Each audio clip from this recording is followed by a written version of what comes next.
crazy. Still is. Okay, we're gonna get started. Yeah, we're gonna go ahead and get started.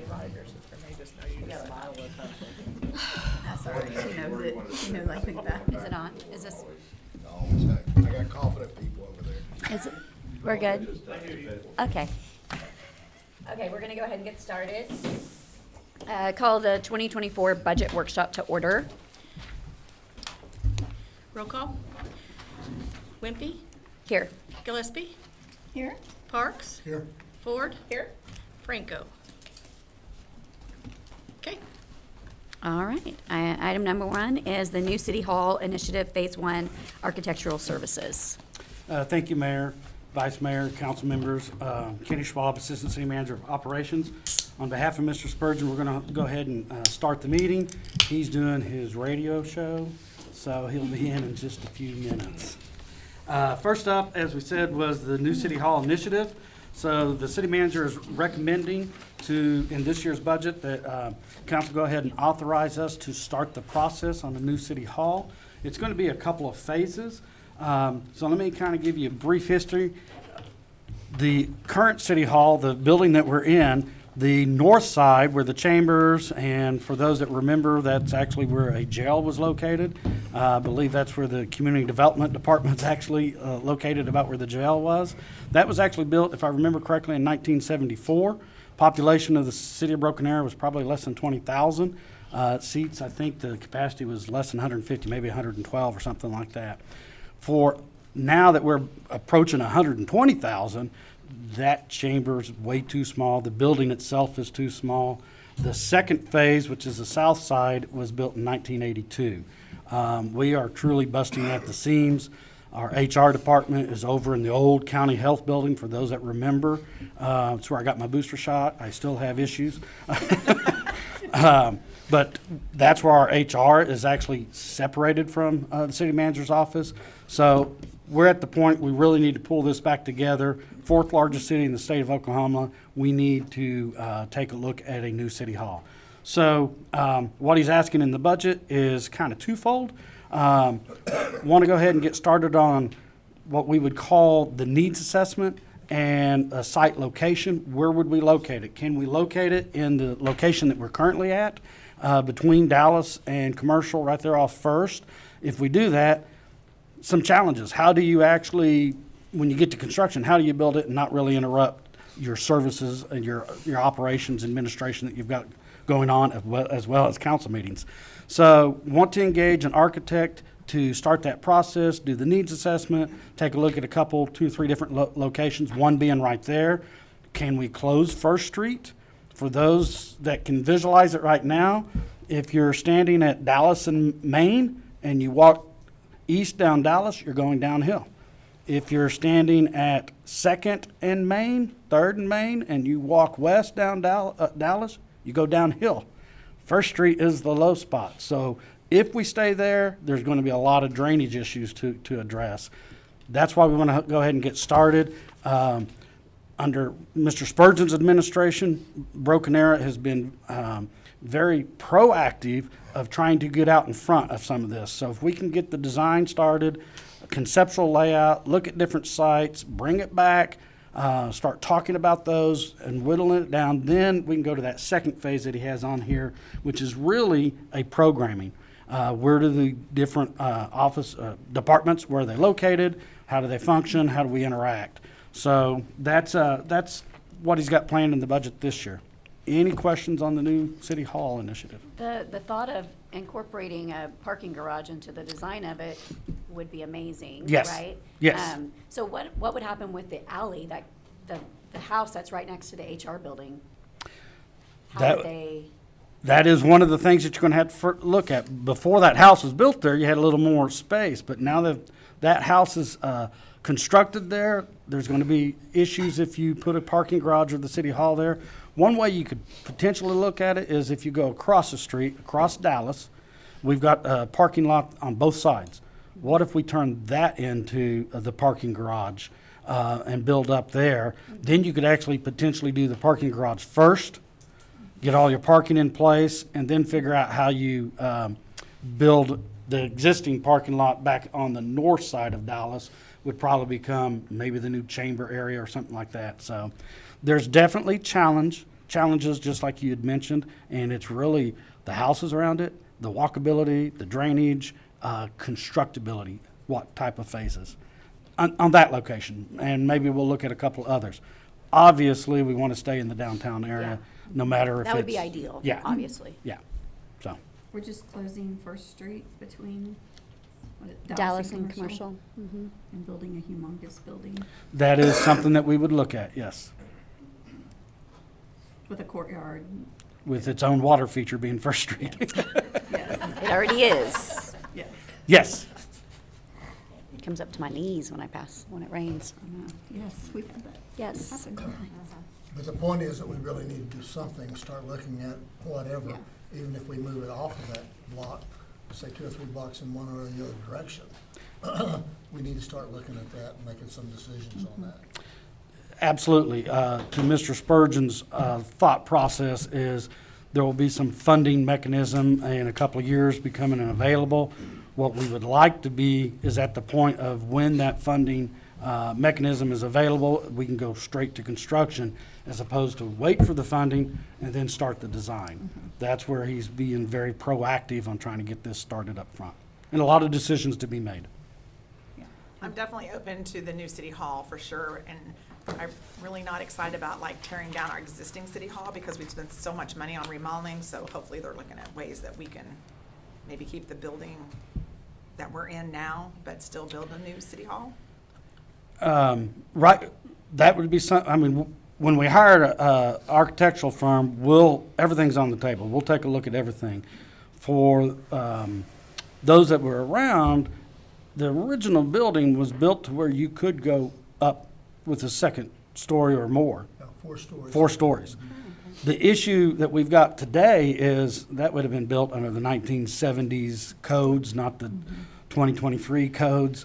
So there's a good chance that those foundations wouldn't equate to the codes today. So I don't know of any structural engineer that would probably seal too much on that. Okay. Any other All right. questions? Next item is Citizen Survey Initiative, focused community direction and 2027 bond package. Okay, thank you. On this item, if you'll recall the 2018 GO bond, the council and administration went out to the public and asked a bunch of questions ahead of the bond. What did the public want to see? What were their interests, likes, dislikes? And that information was very critical and important to moving forward with that 2018 bond. So Mr. Spurgeon and administration would like to kind of do the same thing here. Later this year, go out to the public. As it says up there, community engagement is a very important element of any type of public policy administration.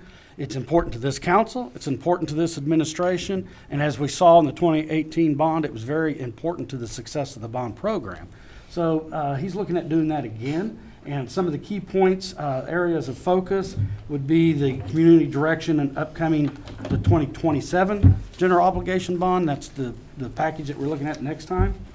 As well as form a small committee of city council and administration to develop the actual survey, the questions, what type of questions do we be on there, what are we looking for. We would also have the communication team be a part of that. The survey would go out, as I said, in the early part of 2024. January, February is kind of what we're shooting for, but it really, what's the process of getting there and how long does it take and what does it look like? And ultimately, the results received, we would want to analyze spring of 2024 and certainly by this time next year have those results in front of us. You know, just to brag on him while he's not in here. He does an excellent job in a lot of things, and one of the things is a bond issue, and I've been through a lot of bond issues here, and he made it just seem so simple. Now, there were quite a few meetings, but there was not, after all the input from all the citizens, there was no kickback on, well, you're spending money here, what made you spend money there and there. We just documented, you know what I mean? That was a citizens bond issue. You know, he brought the citizens in and made decisions, and that made it easy on the city council. So he did an excellent job in putting that together and pushing it forward. Councilor Parks, I think you're exactly correct. I've been a part of a lot of bond packages with the city of Broken Arrow, and the 2018 bond was a 10-year period. Even more important to build the public input, get their buy-in, their consensus. And we actually started probably a year and a half before the bond program itself. We started meeting with the stakeholders and shareholders and getting their input. So this would be crucial to that 2027 bond that he's looking at and the council's looking at. Yeah, I served on the Build a Better Broken Arrow Committee, which is At that the time. one that promotes the bond. But I was not a counselor then, and I went to every single meeting that the city held, and as did lots of people. So, as a citizen, I felt like it was, at those meetings, every single meeting, I put a roundabout at 101st and Elm. So I did not get that, but it's. So you were the one. I was the one. Every single meeting I did. Should have known that. Yeah. Yeah. Yeah. To your point, that we had, I think, 4 or 5 ward meetings, and the citizens that came out truly promoted the bond program for us. Yep. Some of them went door to door to the people that they needed to get out and vote. So it was well done. It was. I'm just going to point out that you have 2 roundabouts in the resource complex. So, There's 2 now? well, it's a baby one and a big one. Okay. We drove on both of them today, Yeah, just so we we did. could tell you we Baby did. one? Yeah. Yeah, There's like the a baby little one. and then there's the big one. So anyway, okay, number 3. Sorry. They're my roundabouts. Yeah. Review proposed FY24 general obligation bond package, tab 6, page 227. So item 2 was a perfect segue into this one. This item before you is the next sale of the 2018 bond. So if you'll remember, the 2018 bond was $210 million and some change. It was basically programmed to be a 10-year bond program.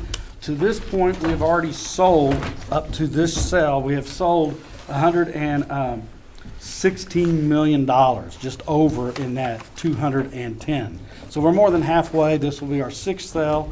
Going through our financial consultant that Cindy and Tom work with routinely, we're projected at selling right at $25 million this fall. Some of the big items on there, obviously there's 6 propositions. Proposition 1 is transportation. It's totaling about 19.6 million. Public safety is 1.7 million. Quality of life is just under 2.7, and public buildings is 400,000. Then the final one is drainage at $650,000 for that total. You can see in tab 6 on page 227 is a total of all of the items that we propose to sell. Just a couple of highlights. So we've got a few items in front of you. Widened Washington, 91st from 9th Lynn Lane to 23rd County Line. And if you'll remember, you'll see back in attachment B, where all the projects are identified. Right at the end of them, there's a parenthesis that has D, C, R, U, a legend. C is for construction, D is for design, R is right-of-way, and U is utilities. That money is programmed for that, but it's anything on that project. So if I spent less for one item, that money can go for something else on that project that's named. So, but back to this, 4.16 million for the Washington Street, which is really identified for construction monies. So we're quite a ways through the design. We've already sold a lot of the right-of-way and utilities, and we're moving towards the construction. Next one up is resurfacing Aspen, 145th, from Kenosha to Albany. So that's 71st to 61st, $2 million. And the reason why we want to sell this one is we're already under construction on the county line, 23rd, over the highway. So that would be from Houston, 81st, to Kenosha, 71st. We're on under construction in Albany, 61st, right there in front of the high school. Both of those are supposed to be right about a year. So by this time next year, both of those projects should be finishing up. What we would like to be is ready to go to construction on mill and overlay of, I'm sorry, I jumped over. We actually have that one. This is Aspen, 145th, so I'm on the other side of town. This is 145th from Kenosha and Albany, same thing, mill and overlay, and have it ready to go. Widen 37th. This is the next part of 37th. This is actually up by Liberty Elementary. So that's Omaha, 51st, Dearborn, 41st. I'm sure you get a lot of calls on that. I know the mayor does. We've already sold some of the design monies. We're moving forward. When we get to construction, this will probably be a two-phase construction. We will do construction right in front of Liberty first, so we can get a small section in front of Liberty Elementary School open, so when school starts, they can get moving in and out. That's So gonna be a complete nightmare. it's gonna be a complete nightmare. There's no, I mean, it's a 2-lane, there's no way around, like, And the school only has one way in. yeah. So you're exactly right. That's That why. is the exact example of why the school and the city has to talk. Yeah. It's a perfect example. That's why we the actually school's want to full try to break the before it was construction in built. two to try to help that. It will still be a challenge. Yeah. A couple more items up there. The residential street program, you see $4 million. We had $25 million in the 2018 bond program. We are now, as I said, in the 6th year of that sale. It's scheduled for 10, so we are now starting to get towards the end. I would expect to actually see residential streets bigger pot of money, $3-4 million, because we've been spending a lot of the other arterials and stuff up front. So now you're going to start seeing a little bit bigger portion for residential streets. Innovation District, we're under design. We've had our charrette with the architect that the EDC has hired. Moving forward, they should have a conceptual layout back to the decision makers, the council, the EDC, Mr. Spurgeon, and when that decision comes forth, then the city can start moving forward with the design of the water, the sewer, the street. We've already got a consultant under contract. We should be in construction or right at construction by the end of the year. Then the last one is Elam Park. It's already in construction. We need to sell this to basically reimburse the monies that we've already committed. And as I said, on page 227, tab 6 is the full list of all the projects. I had a question about one of them. Yes, ma'am. It says, and this is under Prop 1, that University Boulevard from Washington to New Orleans. Yes. What is that? When we put the bond package together, we thought the Innovation District would be on the north end of the NSU campus. So the street that runs on the east is University Boulevard. Okay. But through Mr. Spurgeon's foresight, we did not name it. It was put in as an unnamed project. Okay. So it can be moved to where the Innovation District is. Okay. Nice. Good. Good job. Yay. Great job, Kenny. The only thing I wanted to add was in the budget message, and you talk about promises made, promises kept, and reminding the residents, which is important when you're asking them on a continual basis to approve additional bonds. This will be the 6th sale from the 2018 general obligation bond package, which is just under $211 million. And as of now, the city has sold $116.25 million of that $211 million. And with the sale, council authorizes, hopefully as a part of the budget package, that'll bring the total sale over 6 years to just over $141 million worth of projects. So it's super exciting that we're on track. And, you know, Kenny and I have talked about the time value of money, because you can't build everything in 1 year. And so you have to try to project, and engineers are really good at that, is say, you know, if we can't build it to year 7, something that might cost $1 million in year 1 may end up being $1.6 million in year 7. So you have to factor all that in. And so far, I don't know, Kenny, I don't see any concerns with how we budgeted for projects that in the outer years. We have been very blessed the way we approach this. We had about an 19% contingency plus your unnamed. We're still tracking well. We are seeing a big uptick in the cost of construction, mainly the materials. But now that we're in year 6, we kind of projected that we would be about at this point. No one saw COVID. But probably the biggest thing, Mr. Spurgeon, that has been so successful for us is we had 5 buildings under construction at one time. Had we waited and done them one at a time or something of that nature, we would be feeling the impacts that probably everybody else who's trying to build a building. Cost have skyrocketed, but we had 5 of them at one time. Yeah, the only thing I'm concerned about is in the 2014 bond package, we said we would do the north mile of 209th, which is the one that's right by the Walmart Supercenter. And fortunately, through engineering construction's team, we've earned or won over $15 million worth of federal transportation money that has helped subsidize the fact that the decision was made to sell 100% or name 100%. So the only concern I have is making sure that we have the funding, because if we start to run short, we're going to have to take money out of the street and sales tax improvement fund, because we're obligated to do that because it was a named project. But we're dealing with that right now, and ONG is in the process of moving their gas line. So I'm hoping that in the next year or so we can actually get that road under construction. Was it 2011 that they did 100% named projects? 2014. What do we have left in that? It's very little money. Okay. I think there's a few projects. They're still going.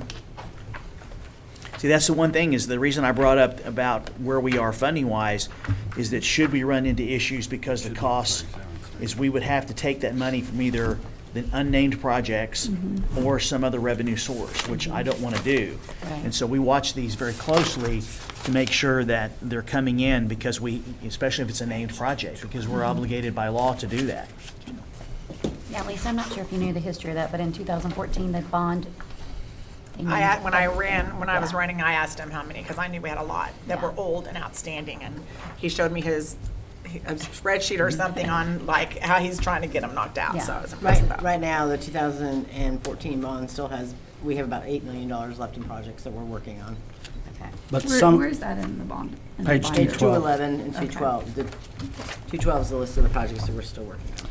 and some of those, like 23rd County Line, Kenosha to Houston, in construction right now. Albany, 9th to 23rd, in construction right now. Kenosha Date to Maine has actually been finished.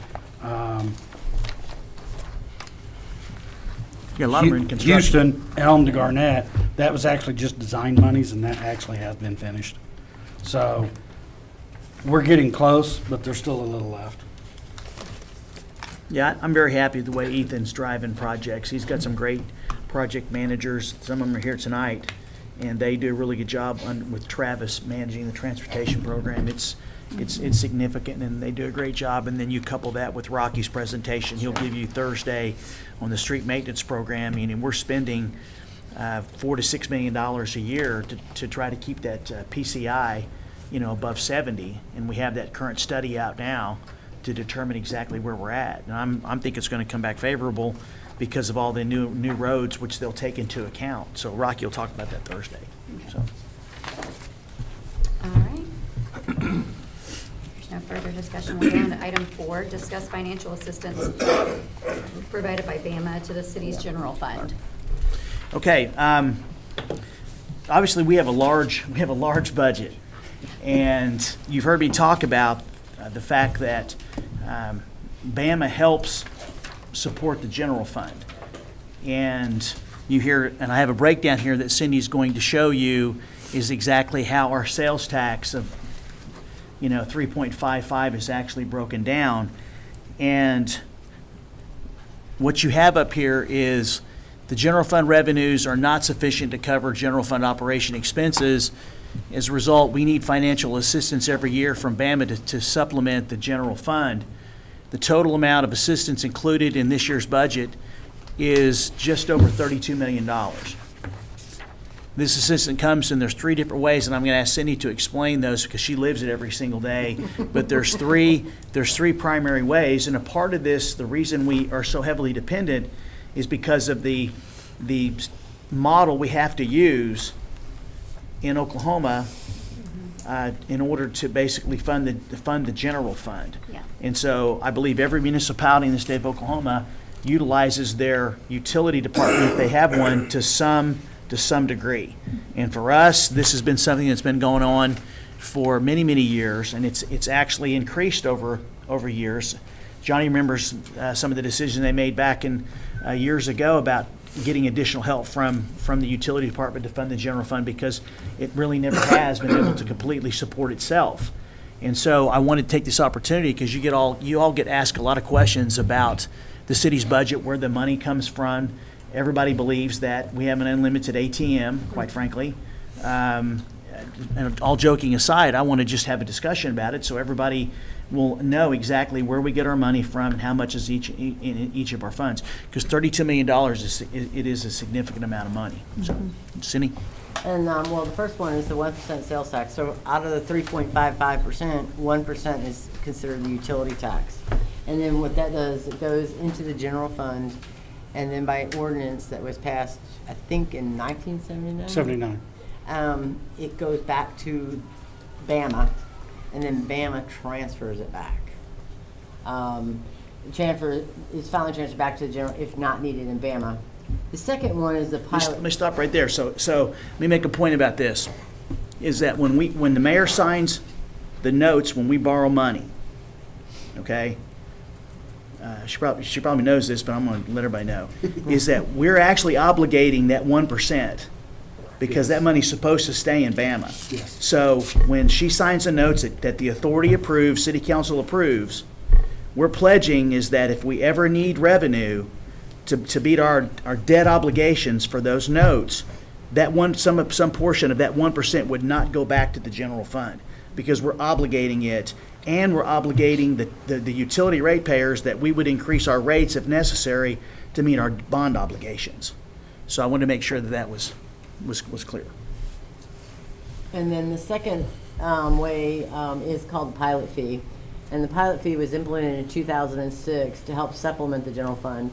And it's basically 7.5% of revenues generated from the water, sewer, stormwater, and refuse and recycling. So you take the water revenue that we bill by our rates, and then you times that by 7.5, and that comes up to be the pilot. And for FY24, it's estimated to be about just under $5 million.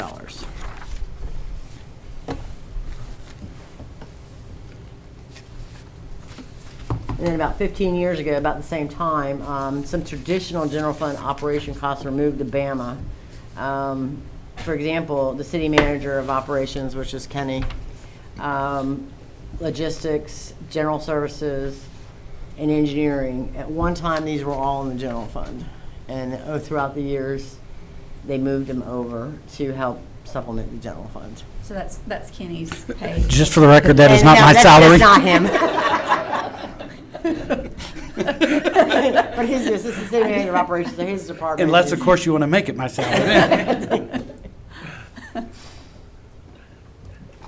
Yeah, so in other words, I mean, what happened, just like every municipality, to my knowledge, is you start to look at where your general fund is from those revenues, which would be your franchise fees, if you have them, your courts, fines, and fees, your building permits, sales tax, all those revenues. At some point, our revenues in Broken Arrow specifically did not cover all of the expenses, and so decisions were made to, number one, with the pilot fee, to take a look at, okay, what services do we share? So we look at it in utility buildings, there's certain services we share. So all those departments we talked about up there, there's a legal justification to say the city could move this over there because we share those services. And then this, we were able to move over this amount of money starting 15 years ago because the BAMA utilizes what was in the general fund, so we're able to do that as well. So we've continued to move those things over, and then of course as those services, those costs increase, it increases as well. So.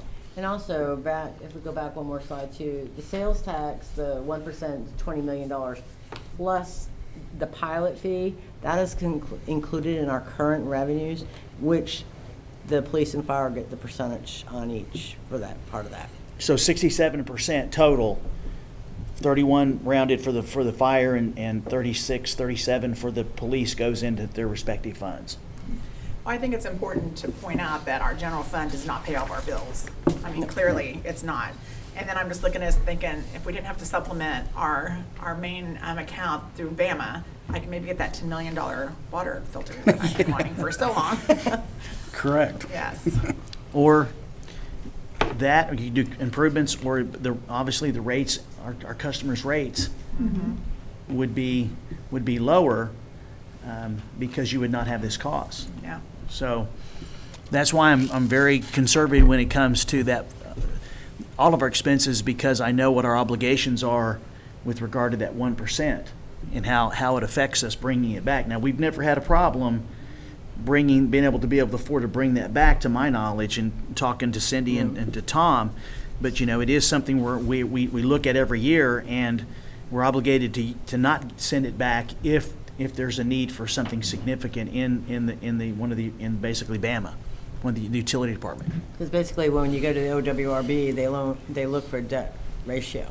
And if we don't make that, I mean, we would not be able to transfer. Does anyone have any questions on that? I know you may want to take a look at it, and we can talk about it more if we need to.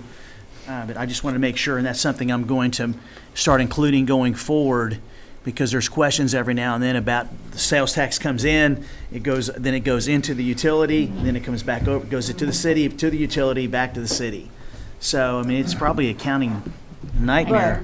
Well, actually, it's just standard now. But the current revenues that are transferred to police and fire do not include transfers. So when we take the sales tax from the utility tax, they get the percentage of that, but when we bring it back, we don't double dip and give it back.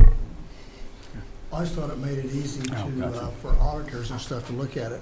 When you go to the transfer, they understand what it is, and so it identifies it. So that money is identified that's going back and forth to pay for those fees, to help, you know what I mean, the general fund, and you know what I mean, their expenses goes into the different Bama or whatever, so it just helped paying for that. But it has to do it on that way to identify, this is transferred back in, and the auditors understand what that's for. And this is just the 3.5%, the general fund. We basically only get 1.5% for operations in the general fund. And Bama gets the 1% utility. Street sales tax gets 0.25, STCIs gets half, and then public safety is split. So, What was that? Uh-oh, she's taking names. We're going to find them.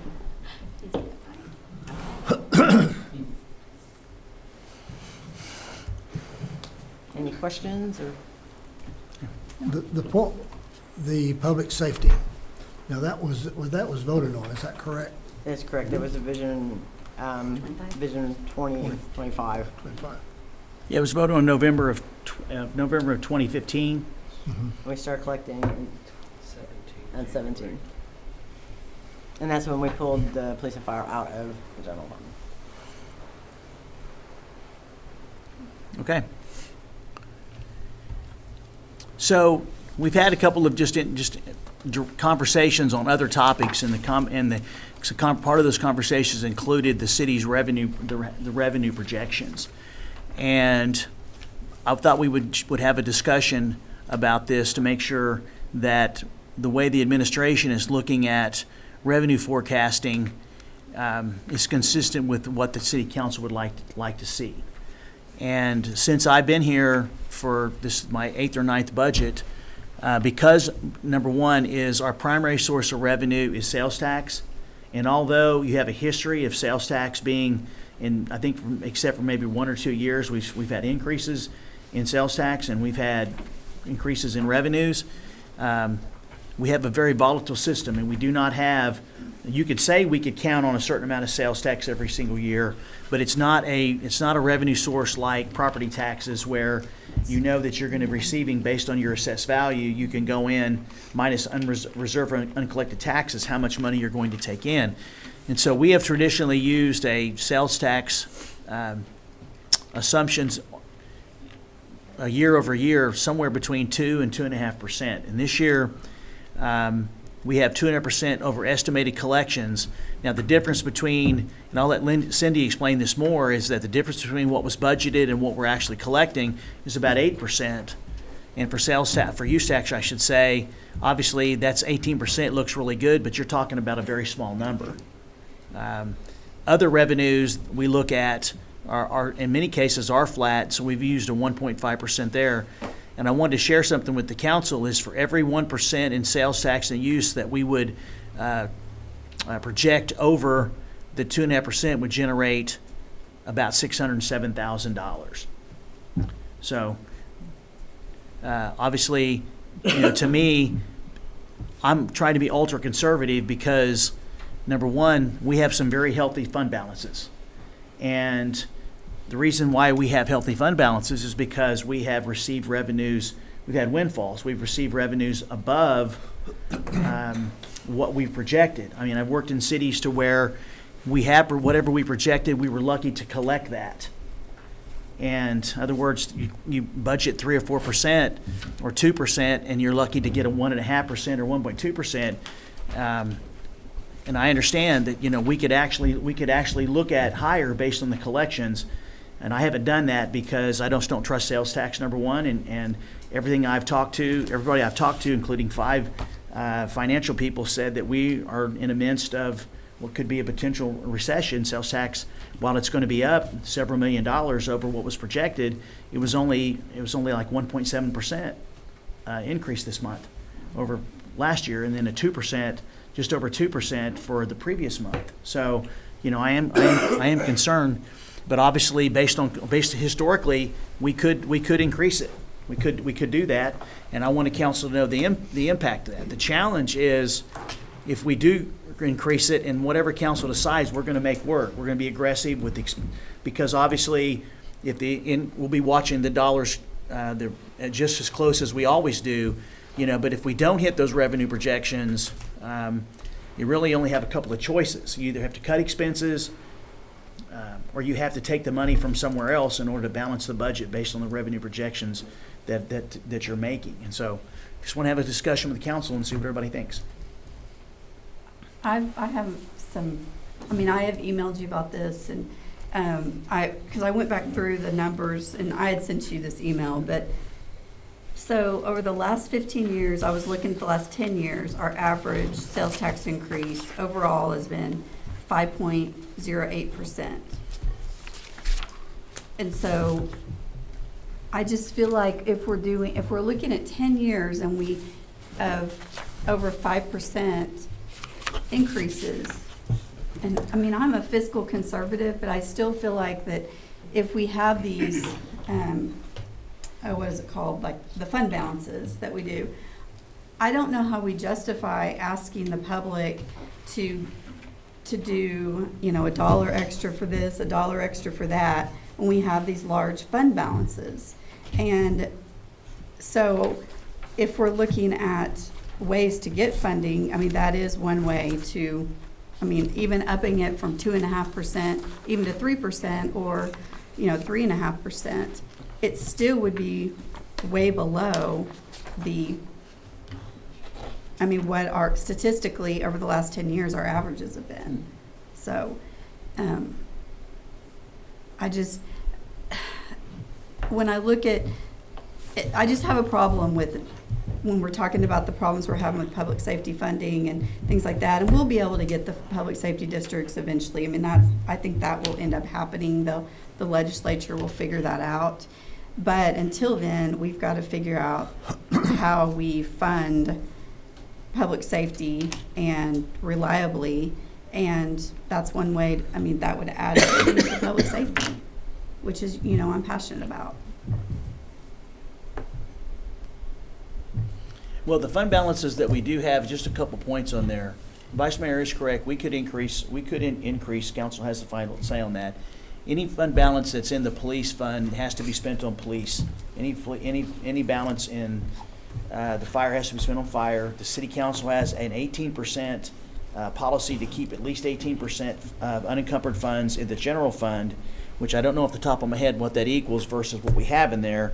And you have a 90-day policy for making sure we have enough money in the utility department to stay afloat for 90 days should we have something catastrophic. So, and Vice Mayor's right. We have healthy fund balances.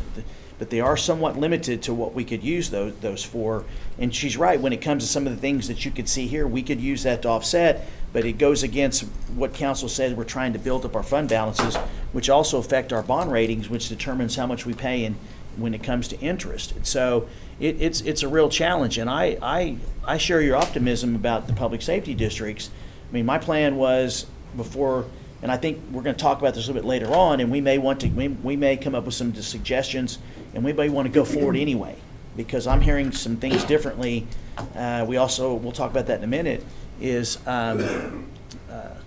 they could go higher, but I just get concerned because, you know, why are we raising them higher? If it's to justify expenditures, that concerns me, because once you lock those expenditures into the budget, they're there perpetually. So that's something that I just want to make sure everybody is good with. And like for the general fund, our fund balance is about $30 million. But with our expenses, which is a little over 100,000, it's only a little over 3 months worth of expenses. And I'm thinking more on the public safety side with those fund balance. When I was looking at, and I mean, we'll get to all this stuff later, but we just did the citizens voted for the PSO fee. And now we're looking at increasing LifeRide, a vehicle replacement fee, and meanwhile, we've got these large fund balances if as a citizen, which I am, I don't understand when we have a large fund balance, why I would have to pay an extra fee. So, that's just my personal opinion, and I mean, I hope this, and I think the citizens would agree with that. Well, you're right. They're not aware of the fund balances. Now, the increase in like utilities, that's to cover the cost of what our utilities are, because we don't cover it currently, right? With what The they bring. increases that are being proposed are what we've determined, working with the consultant, that is needed to support BAMA and also to help pay for the general fund. Because you could see $32 million, or actually more, about $10 million, is actually money that was at one time in the general fund that's now over in BAMA. And so the rates we propose is what's needed to pay for all of those utilities, plus the additional costs that we have for the general So fund. LifeRide comes out of the general fund, not out of public safety? It is general fund revenue. Okay, then I'm really confused why public safety, how something for public safety comes out of general fund and not out of public safety, but. We can talk about that. I mean, that's something that was decided when LifeRide started. when LifeRide was started. And so- ambulances, Tom may know, when the ambulance has always been, I don't think that was just something they didn't separate out when we made the public safety funds. But they do get a portion of it, they get their percentage. I don't feel like we are a savings account. And yes, I want to have a healthy fund balance for a rainy day or, emergencies. But when I see, even going back to 2008 when the bottom dropped out, I mean, we still have had healthy, everything in Broken Arrow has been fairly healthy. And so I'm all about saving money, but not at the expense of just keeping a savings account to say we have a big, huge savings account. Well, we're not. I mean, this isn't a 401k. No, it's not, and it's not that. What I've tried to do is I have spreadsheets that show that if we give it increases in certain to basically for collective bargaining, I know what the impact is going to be. And I know when such time is when expenditures are going to exceed revenues. That's going to happen at some point in the future. It is going to happen. And so the fund balance is there to help until such time as we can figure out how to find another revenue source, because what we currently have, and even with the public safety districts, at $5 million a year is all it's going to generate, isn't going to be sufficient enough to perpetually sustain what it costs for police and fire. And you're talking $30 million is the budgets for both those departments are over $30 million. So it doesn't take long if you start adding 4 and 5% increases. You're talking $1 million and $1.5 million just at that each year, an increase on top of the previous year that becomes perpetual. And that's not including when we have to hire new fire and police as our city grows, right? No, it does not. And the other challenge, and I mean, the Vice Mayor has very good points, and I had to be able to try to address those. The fund balances and the information that I have, I was taking some of the capital improvements out of the police and fire funds. At this point, it's not included. And the reason why I want to talk about a vehicle replacement fee is because I've looked at how much money the fire department and police department respectively needs just in pay-as-you-go capital every year.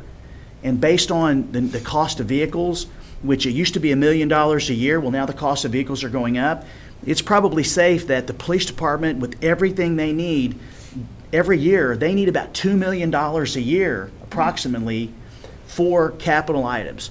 And the fire department probably needs $1 million to $1.5 million. Well, our STCI, which is really for your pay-as-go capital, cannot accommodate, if you were to stick $2 million in for the police, or $1.5 million for the fire, on both of those, and you look at the other departments and the other obligations we have, we're about $3 million short to be able to support that. And so we've reached a point where if I take the capital improvement money out of their funds, those funds are going to be depleted quicker. And this is the balance I have to do every single year, is to try to make sure that we have $1 million a year for cars. You know, now it's 1.2 to 1.4 to buy 14 vehicles and to outfit those vehicles, as I understand it. It's a real challenge. We've reached the point where we're spending almost $4 million a year on vehicles. And so that's why I'm asking for some type of consideration of a fee. But most of our reserves really are to try to accommodate the growth that's happening within those respective funds that I know is going to happen. So I feel like that regardless, we have to still, and I mean, I know I'm not winning this argument, but I'm going to keep screaming from the rooftops, because I feel like that it's not our money, and we have a savings account of money that's not our money, and then we're going back and asking the people that gave us that savings account to give us more money when we've got money sitting there. So, but if everyone else wants to do the other, then that's fine. well, we're going to talk I've about this. lost We're many going to arguments. talk about this topic here again in a second. I know we are. I've got notes.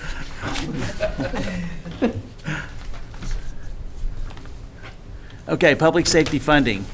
We've talked about this a little bit. This is just a reiteration of where that funding comes from, what percentages each department gets. And the police also receives $1 million from the 911, which is a fee that gets on everybody's cell phone bill, and that pays for communications.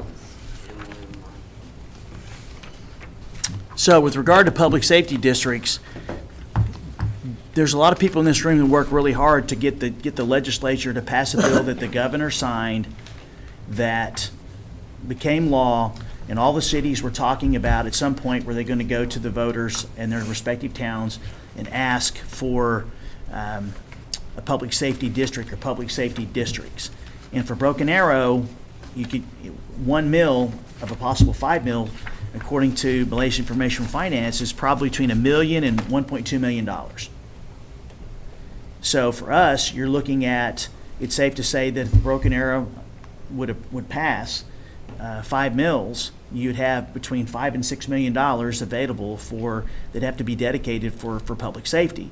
The question becomes, how, hypothetically, we were looking at how do you divide that up? You have the fire has EMS and fire, then you have the police that you have traditional patrol and all related to polices, plus you have the communications and jailer. So it would have been a straight 2.5 mils to the police, 2.5 mils to the fire. Council's going to hopefully someday have to decide that.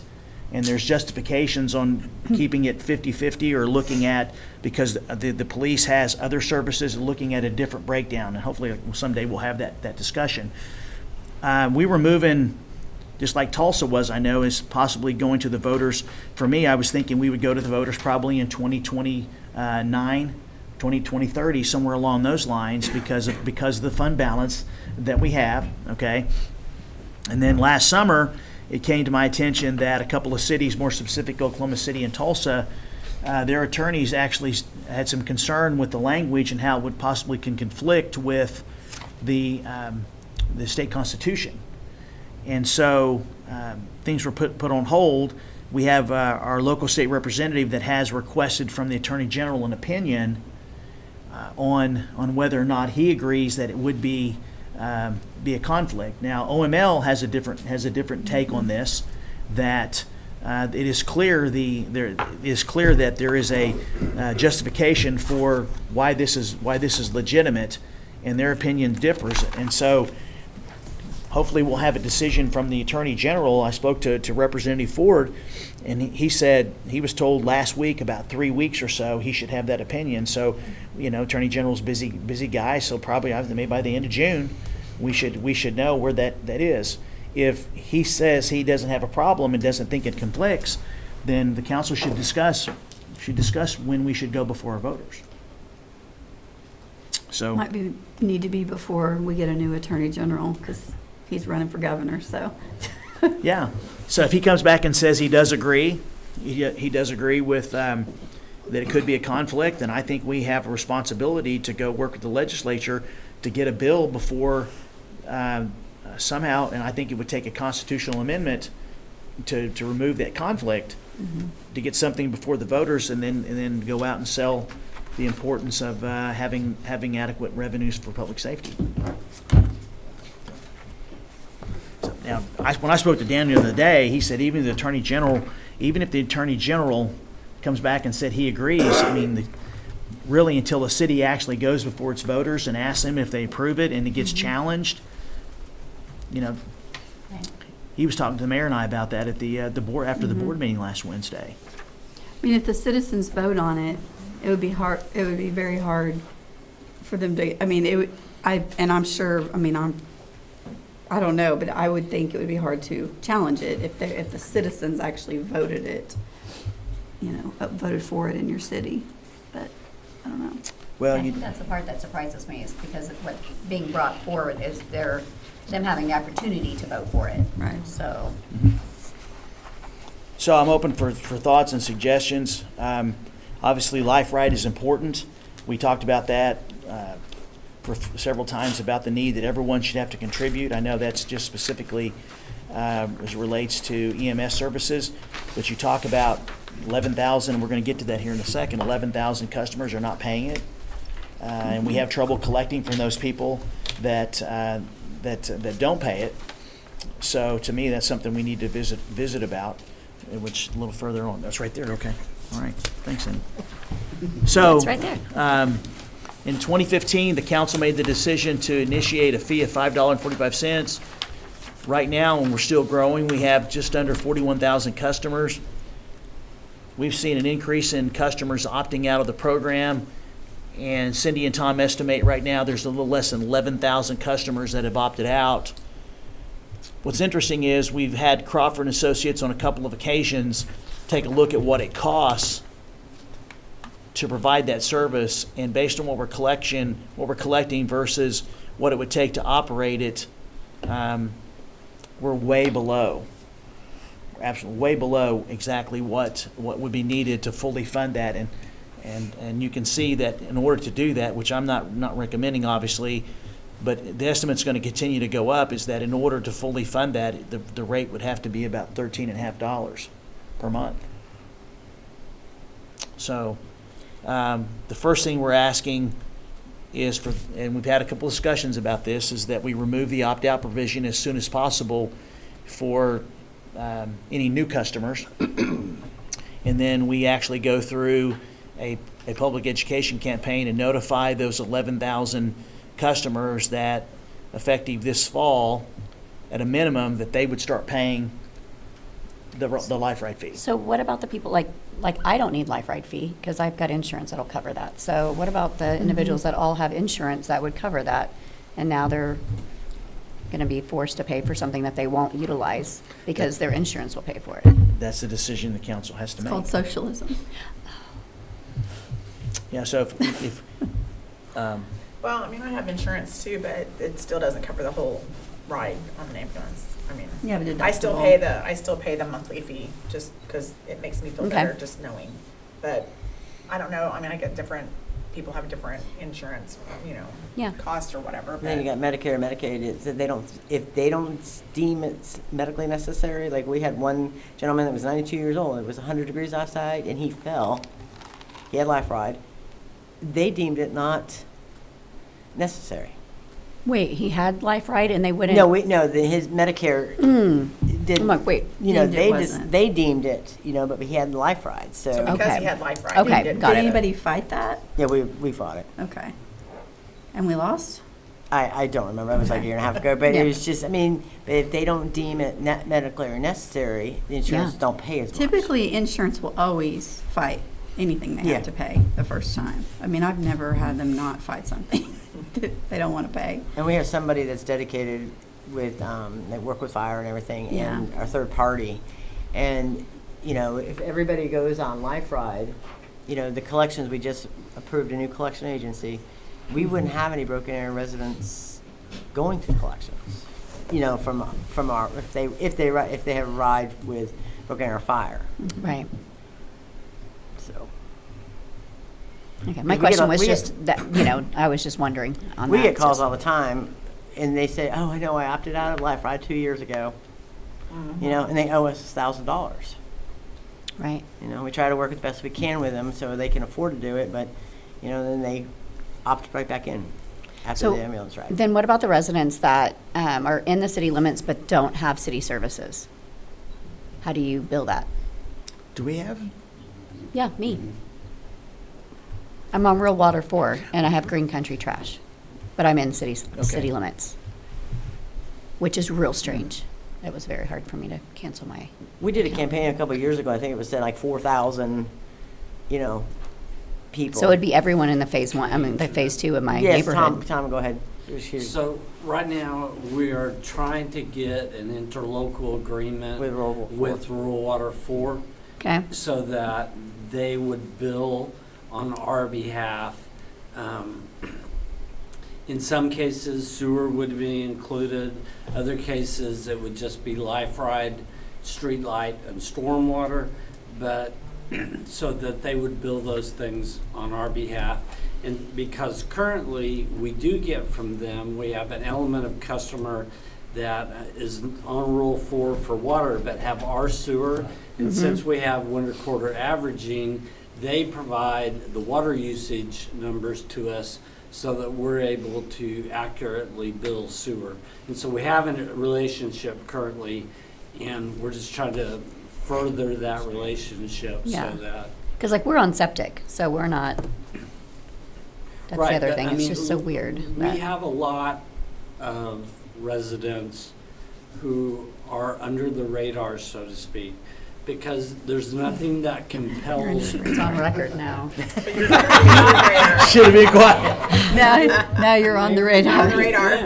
There's nothing that Great. compels you to come and see us. You would know. And so we have Yeah. a lot of those people that are within our city limits that, you could buy and sell a property 10 times and we're not aware of that. Right. And so working with Rural Water 4 would help in that manner. And then we've even had discussions regarding GIS and county information, et cetera.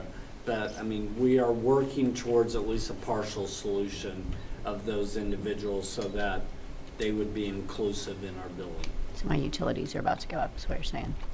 Do you pay the streetlight fee already? Do you pay a streetlight fee? Well, I That just may be thought under of the that. radar too, for check or bill. Yeah, I'm like, how do they do that? We do have streetlights, yeah. That Where neighborhood does that does go not. from? Got trash. Who's Mayor. paying for that? The other I neighborhood. do have trash. Huh? We're, just like they said, we're trying to solve that too, because there is some streetlights that are not collected as well. Well, it's kind of Stormwater is like not when collected. we changed over the trash program, we found out people were sitting their bags of trash out for like 20 years and getting it picked up and had never paid for trash. Jerry's still dealing with that. So they're like, why do I have to pay for this now? I haven't paid It's for 20 been free years. for 20 years. You're still finding a few of those, aren't you, Jerry? Yes. I am finding a few of those. We're also finding a lot of folks who had other services. We just had a gentleman who passed away who was providing services to some of the other areas. Oh. He passed away, and so now they need service. So they've been getting a hold of us in finance and utilities. And saying, Providing service. "Hook You us mean, up. We trash need services. Trash services. so he's been picking their trash up? Aw, that was nice. Well, no, he was charging them for it. I mean, Yeah. he's still being nice, He but he wasn't was doing charging it them. like- Oh, I thought Yeah. you meant he's Yeah. just He like a wasn't just neighbor like- going to get in his neighbor's Was it trash. Arrow trash or whatever it was. It was Terry Wolf. Okay. I didn't know that. Oh, really, yeah. Because Arrow always. You know, I thought the LifeRide, the money went into the fire department. Does it go back into the fire department? A percentage of it, Percentage. How what percentage was that? 30.6. You know, I don't mind, I have insurance and I pay for LifeRide, so I don't have any problem with it. It just makes it easier, you know, if you do have to use the service. But with a number of people opting out, I think we need to do at least what we can do to help protect keep our, especially our ambulance service. Because I feel like that it's a lot better than an IMSA or anything like that. So, you know, I'm in favor of everyone having to pay for the LifeRide, you know. We're providing that, the vehicles, you say, well, they pay city sales tax when they shop there. When they do shop there, you know what I mean, they do. But a lot of times in the bond issue, we will buy equipment, you know what I mean, capital improvements in the fire department. And they're not paying it at that time. So my thoughts is that when I saw this was so far out of line, or even breaking even with it, is that we do make it mandatory that you have it. I talked to people out in Wagner County, and you guys bill them some way, and they're on rural water district number 4. So they're still billed for their LifeRide bill. Is that correct? A subscription. Right, we They're do billed. have See, they're people billed for that it. have the subscription, both LifeRide and And then fire. some And fire. that have their own. Because we were talking about either other items, say that the subdivision that came in that needed stormwater, you know what I mean, assessment district, how that be billed. Well, if they're already billed by LifeRide, then that can be added to that if they vote, if that subdivision votes to go ahead and do it. You know what I mean, and go from there. So I think it's kind of nebulous. If we feel like we can help it a little bit, I think it needs to be increased and make it, you know, it's important to have ambulance service. So to sustain that and have our own service, I think we need to do at least the things we could do until the state gets everything together where we can have a public safety bond issue. But I feel like too, if we go up to $13, there's gonna be a lot more people opting out. That if we go to that 13, whatever, a month, and then like, there's like no coming back at that point. I'm like Johnny, I feel like we should charge everybody the same to have the quality, high quality service that a lot of people move to Broken Arrow for, honestly. Exactly. You know, compare it with all the IMSAs across the state. You know what I mean? I think it's one of the finer things of our fire department is our emergency service. They do a great job. They do, you know, and I've said this, and you've all heard me say this, is that, you know, the cost of doing business is going up. That was before we started seeing what happened with the COVID, and the cost of everything going up on top of that. But there, you know, there is a cost for high quality of life. There really is. For having, you know, great schools, having access to the services that we provide, and we've reached that point. The cost of the services and everything has gone up, and so I have to be the one that shares this with you. But you know, you all council doesn't have to make a decision this evening regarding possibly increasing the rate from $5.45 to $6.45. But I would at least ask that we move forward with actually removing the opt-out. So when you say, will the current, because you said new customers, so the current 10,878 customers, they will start getting a bill. I'm gonna ask Trevor for a clarification. I look at this as two-part, is we need to change the ordinance that says there's no more opting out, which means all new customers, the new homes, they're automatically gonna be on it. And then the second part is, are we gonna charge everyone? So I Well, look that at was it my as, question, those people that have I look opted at out. it, I look at it as two parts. He may look at it as one, but yes, and the thought would be, if you can no longer opt out, then everybody that comes in to get a utility bill is paying $5.45 or whatever the fee council establishes. And then we would pass an ordinance that says everyone has to pay, so those 11,000 people would. But what we would do is we would send them a letter and we would explain to them why they need to, why we're doing this, number one, and secondly, the value of having this, and have a nice explanation about should they need LifeRide, the benefits of having it. So currently, the ones that opt out, but annually, they have to opt out again, right? No, once they opt out, they don't go back. See, I was thinking that they had to opt out annually, and so And if we they could didn't, collect then some of we would them, opt out. yeah. Well, somebody made the comment too, that we're having trouble collecting from those that we're trying to collect from, that say they opted out and their insurance didn't pay, then that bill's due to them then. Yes, we had to get another agency that Trevor was great in researching, that has more experience in these types of collections. And we just brought them on at the end of last year, early this year. And so obviously, they're just a few months into this contract, but they have a lot of experience in collecting and doing these types of collections. But the value of LifeRide is that, if your insurance pays so much, if you're on it, if the bill is higher than that, we just, Right. it's waived.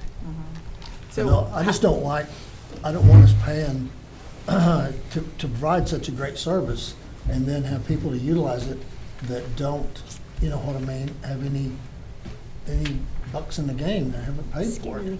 Skin. How are the collections coming? We're transitioning.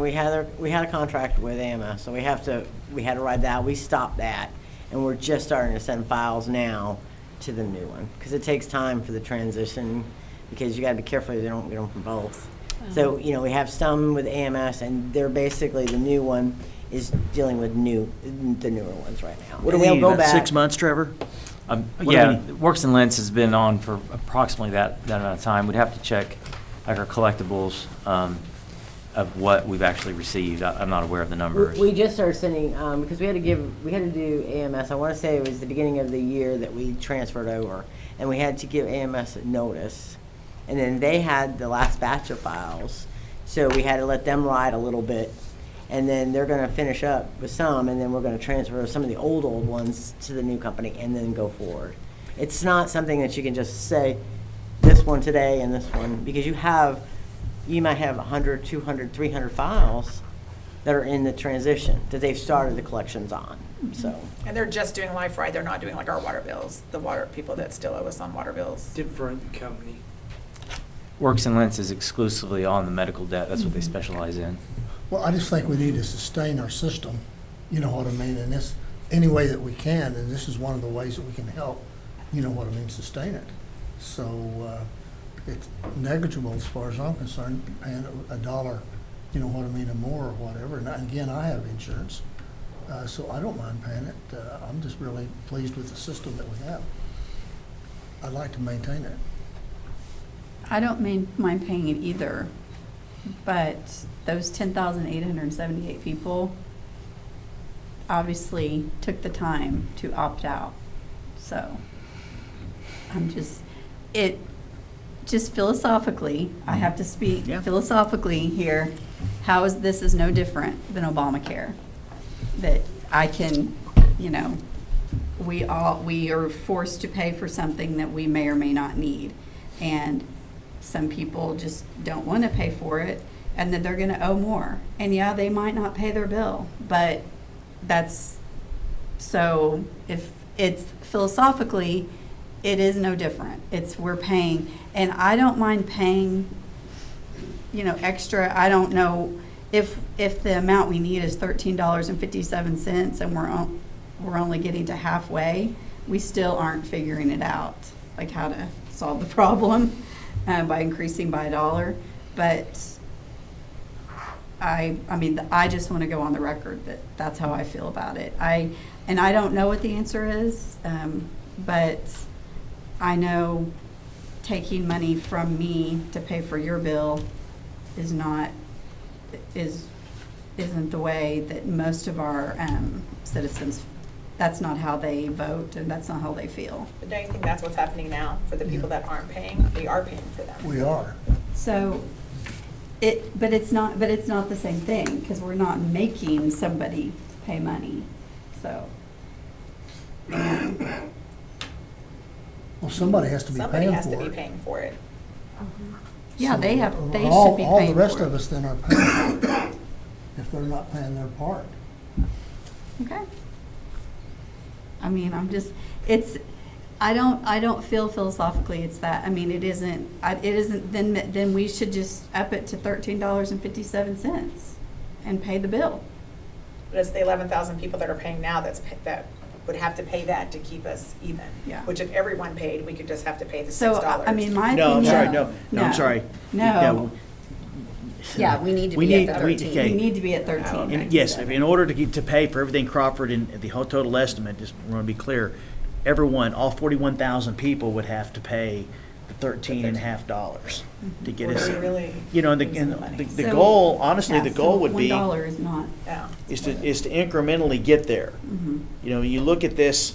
but we won't ever, because it's always going to go up. It could, I mean, there may be a need for us to look at going ahead and getting to there in order to pay for this, because two things. Number one is that our public safety, specifically the EMS, that we need to support them, and that EMS service needs revenue to be able to support it, and this is a legitimate source that, and you know what, fire service is something that everyone should have to pay for, and our fire service does EMS, so therefore, to me, everyone should have to pay for it. Now, I do understand that argument about that. Thing is that there's a lot of people, of those 11,000, that when they get the bill, they don't pay. That's why we need a collection agency to collect from those folks, and many of them, that's why we have this company, because they have no intentions of paying, and therefore we're going to have to go through the court proceedings. So the 30.6% that goes into fire from the LifeRide program, why don't they get 100%, or do we pay the LifeRide out of the general? I think, to But be we're not honest, paying Tom, for all of it. you were here when it changed. I think it's because it was just a revenue, and they considered it current revenue. In 2015, 2015, we did not have the current ordinance For the LifeRide. regarding, everything was the general fund. And it was just And revenue. so, right, and so at the point that the citizens voted to have a public safety sales tax, and we set the funding mechanism in place, that was already a general fund revenue. And so it was already being allocated to them. I mean, you could, if you wanted to say, you could say 100% of LifeRide revenue went to the fire department, because the amount of monies that go to the fire department excessively exceed the amount of money received from LifeRide. Because right now we only receive about $2 million in LifeRide fees. And so, And we but I mean, the transferred. timing of it was kind of already set in place. And there was a worry at the time that there might be the thought of police and fire now have a dedicated sales tax, and we don't want them to ever have to go backwards in the amount of funding they receive. And so the ordinance was passed, our citizens voted, and set that in place. So the citizens voted on LifeRide? Like, No, we had a vote? I'm talking about the funding for police and fire. How much they Oh. get of what comes in. Specific. Yeah, Okay. whenever they called for Okay. the vote to repurpose, jump in here, Trevor, if I Vision. get off. When the council Vision called for the vote 22, to repurpose 25. the vision tax, Okay. Yeah. they established language in what I would call the proverbial lockbox on the funds that repurposing would have to go to for police and fire. And then the council came up with the percentages of the general fund that each department fund would receive. Okay. Sorry, I won't delay us anymore. I just, it's, I Let me ask mean- you this, though, Cindy, if the council agreed to raise the fee, could the value of that entire fee actually be dedicated to the fire fund? Keep all the revenues currently the same, but all additional revenue? That would be a legal question. Since it's already set 30, is. I think it would look a lot better to do it that way, you know what I mean? So- We would know where we stand on it. Yeah, the answer would be yes. So the question is, can we dedicate the entire proceeds of a LifeRide to the fire department? The answer is yes, because that's not part of the sales tax that was dedicated. That's a separate fee that we add on.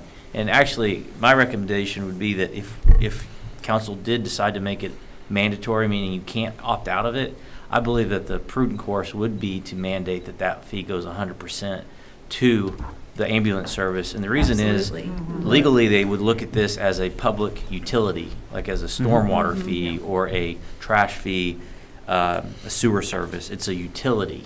And so you're legally allowed to both use then taxes to create the system, but then the utility fee to operate the system. But we have to make sure that those funds are not discriminatory, arbitrary, or unreasonable, and that they're used for the operation of the LifeRide program. Because right now, just in the general fund, we can't show what they're going for, right? Right, and that's not legally a problem because there's the opt-out provision, and so it's not, Right. you're not looking at it as a tax versus as a fee. So the issue that you come into is if you have something that's mandatory, oftentimes a citizen or someone can look at that and say, oh, that's a tax, and you've not gone Right, through the it's a proper fee. procedures to do a tax. And legally on this, no, it's not a tax, it's a utility fee. Yeah. So then it would be on fire to pay for the fee, the services, right? It would be up to finance to make sure that the That LifeRide it's funds split were out. allocated to the ambulance service. Which is very easy to do. Yeah.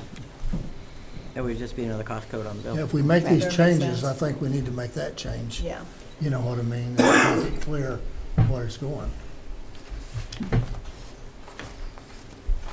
I want the funds to go to the fire operation. Right. Yeah. Especially since we're looking at this, because we have a number, we have an estimate that shows what the cost of it is. My goal would be theoretically to be able to get to where it was paying for itself, which Vice Mayor's correct, that will be extremely difficult because the cost of that service is not going to remain the same. No, it's gonna But I think we continue need to to be go up. moving towards that. And so that additional funds, to me, Trevor just covered it about why it's important for it to be going there. And we're wanting to sustain our ambulance service. Especially since it's the majority of what we do. Yeah. Because EMS is a little over $10 million to run. I'm sorry, what did you say, Cindy? The EMS department in the fire department is a little over $10 million to run.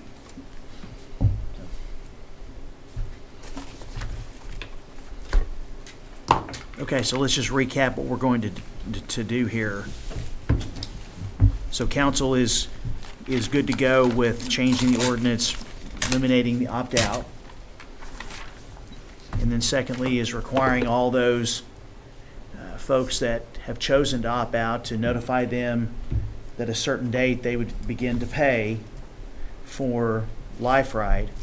That's part 2, and then part 3, you don't have to make a decision today, but there is a request from my office to increase it to get closer to what it costs, to take it from $545 a month to $645 a month. I mean, we don't bring in nearly enough. I mean, not even a fraction. It's like 220,000, right? Out of the 10 million? No, we bring about $2 million in LifeRide, and then we also have ambulance revenue too. But it doesn't, even both of them do not make it up to the $10 million. Chief, you have a comment? Not really. You leaned forward and looked at me like Go for it. If all of that money is, I hate to say this, if all of that money is diverted to the fire department immediately, is there still a need to increase it $1 right now? I just cut my own throat, I realize, but it's gonna be, we were getting 30% under the traditional model. If the model changes to 100%, does that need imminent? It's rhetorical, kind of. I don't want to undermine my boss's Well, the plan, but- 1357 is still there, right?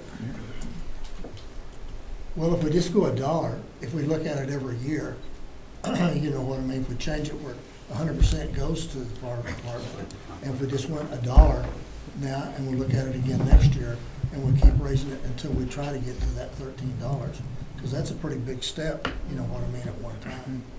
Yeah, I could not recommend it going to that Right. big of a step. So my thoughts would be that we just go ahead and go with the $1, go make it designated going to the ambulance service, the full funding going to the ambulance service. And that way, if we don't get this from the state government, we can at least look, maybe raise it $2 maybe next year to try to help supplement it to maintain our service.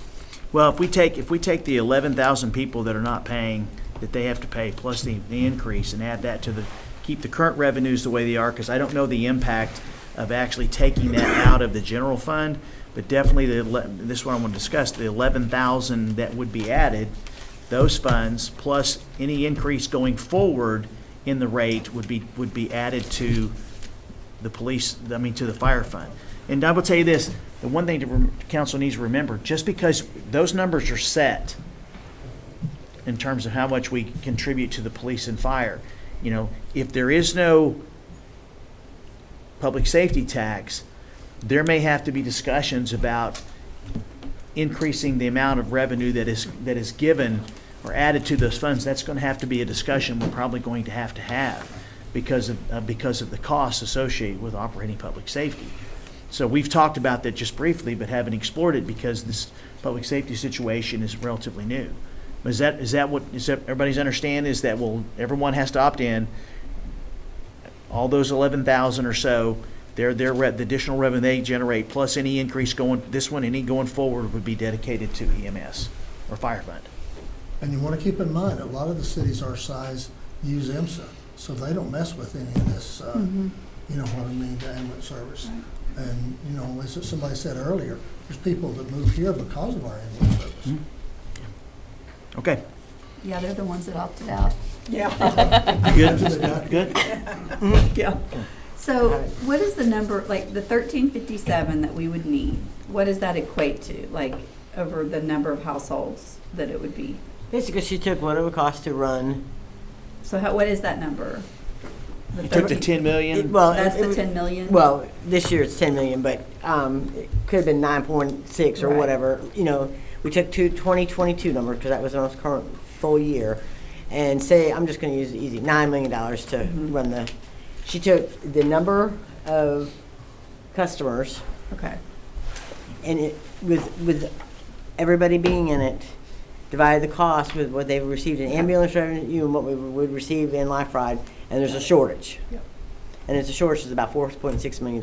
Okay, so we need $4.6 million, and we're gonna get And the fee to break even. $1 times that. Which is about $41,000 $41,000 a month. Plus, you know, Okay. a month for 12 months, which helps. About And- $480,000 Okay, a so year. 500,000, and we need 4.6, 4.6 yeah. million. Honestly, I don't think that can be determined at this point. Because when you do this, there's gonna be a chain reaction. Because there may be certain ambulance revenues that we are collecting now that with LifeRide, we will no longer collect. But, and so, as they have said, this is something that will have to be revisited. So once it's in place, we can actually see what that picture would look like. Because we might have a run that is somebody in Broken Arrow and they owe us $500. They go ahead and just write us a check for $500. Well, they're paying this $545 or $645 a month. We don't see that $500. Right. So, I mean, but at this time, Crawford estimated to be $13.57. Yeah, they took into account how much money we were collecting each year. So I guess whatever 11,000 times 545, whatever Yeah, that that's equals, that's not the total number we would collect. I think it was probably about 60% of that, if I remember. It was in the report last year that they took out the money that we are collecting from those people that don't have LifeRide that have paid. So there is what Tom's saying, there's a certain amount of revenue that's coming in each year from people that don't have LifeRide that utilize the service that we take in as revenue, which we would no longer receive. So I wonder how many of those people that don't pay, that we're paying for now that, I don't know if that would maybe balance it out or whatever. And see, and that's why, since they did the original, it's very easy for them to update it. We just get the numbers from the third-party billing, and they can update it very quickly and get a better, maybe that's something we look at yearly and see how it's balancing out, because we really don't know until we actually implement it. And I think when we do our education piece, we need to show them how much money we're losing now and what this is gonna do when we change it. I think that'll be, and do that every year, let them see every year what the progress is, or. And we'll still have We need some to show our collection. legislators Yes. how much. Yeah.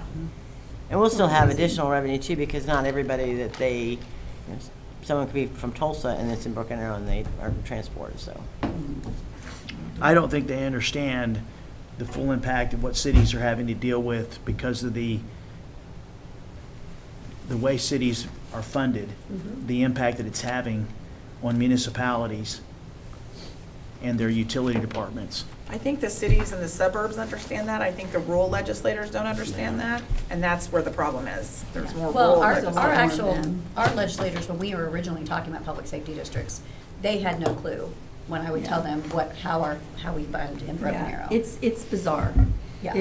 I mean, I'm I like, know you Ross represent our city, right? understands, Yeah. but it's bizarre to me how many of them, and they don't even try to learn. So, Ross excluded. yes, Thank Ross you. excluded. And some of them are just playing golf, so. Anyway. Well, it's frustrating because Yeah. obviously the public safety takes all of our available sales tax for operations, and then you have another bucket of money that has everything else in it. And in order to pay for public safety, I think 20 cents out of the dollar goes there, 120%.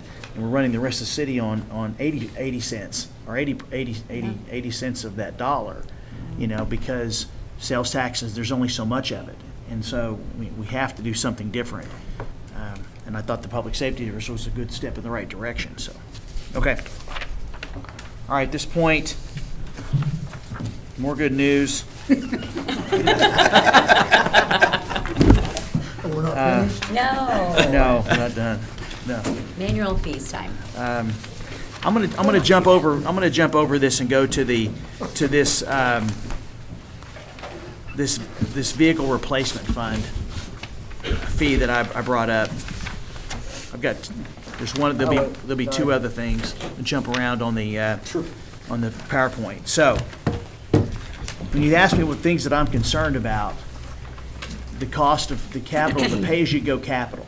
Okay, when we do general obligation bonds, there are certain types of vehicles for the fire department. For example, the apparatus and ambulances that we can put into the general obligation bond package. The day-to-day purchases, such as our trash trucks and making the transition to more semi-automated or fully automated trucks that are running about $400,000 a piece, approximately. Jerry's going to talk here in a little bit. The cost of police vehicles. I mean, obviously, we have a policy that the chief follows with regard to our vehicles, and at some point they have to be basically either traded down or traded out with new vehicles to make sure we maintain a solid fleet. And like I said, we were at $1 million for many years, and it was hard to try to find the funds without someone else having to give something up.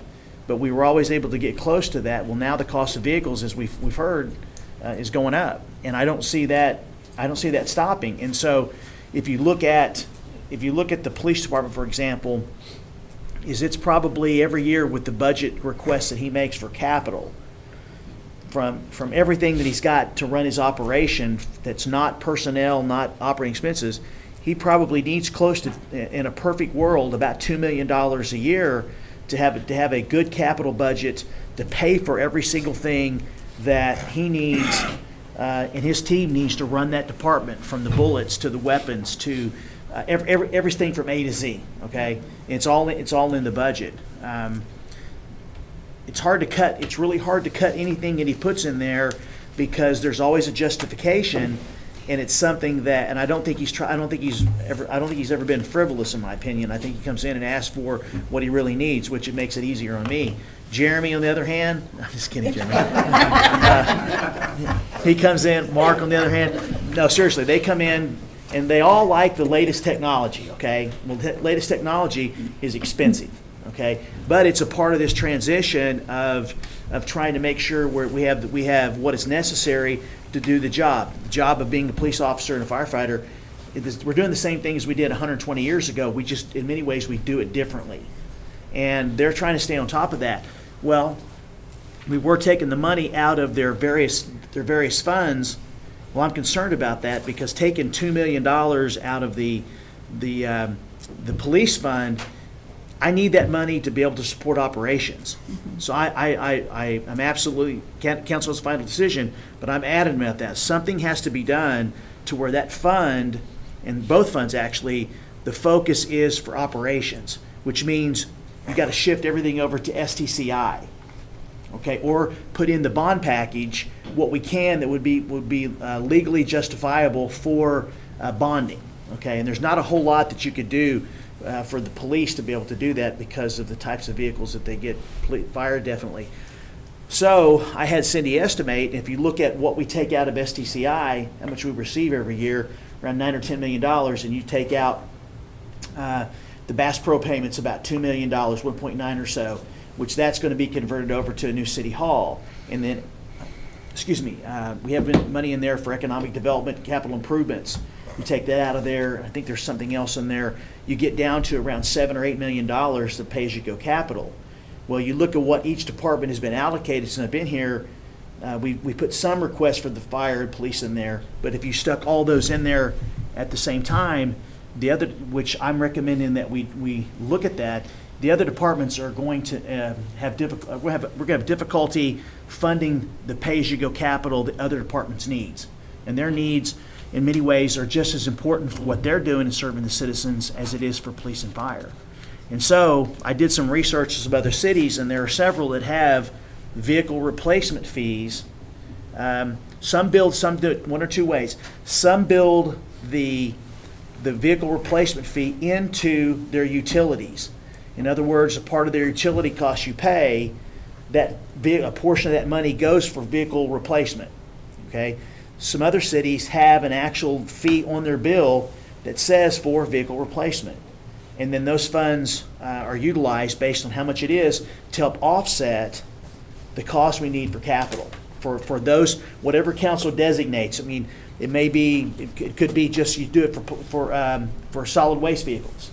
Or you could do it for solid waste vehicles and stormwater vehicles, or you could do it for all the vehicles with the priority with so much going for obviously some of it needs to go for BAMA because the fee, but basically it's on the utility bills. And so I'm concerned about this because I know council wants every department to have an adequate pay-as-you-go capital improvement fund because of what we're trying to do.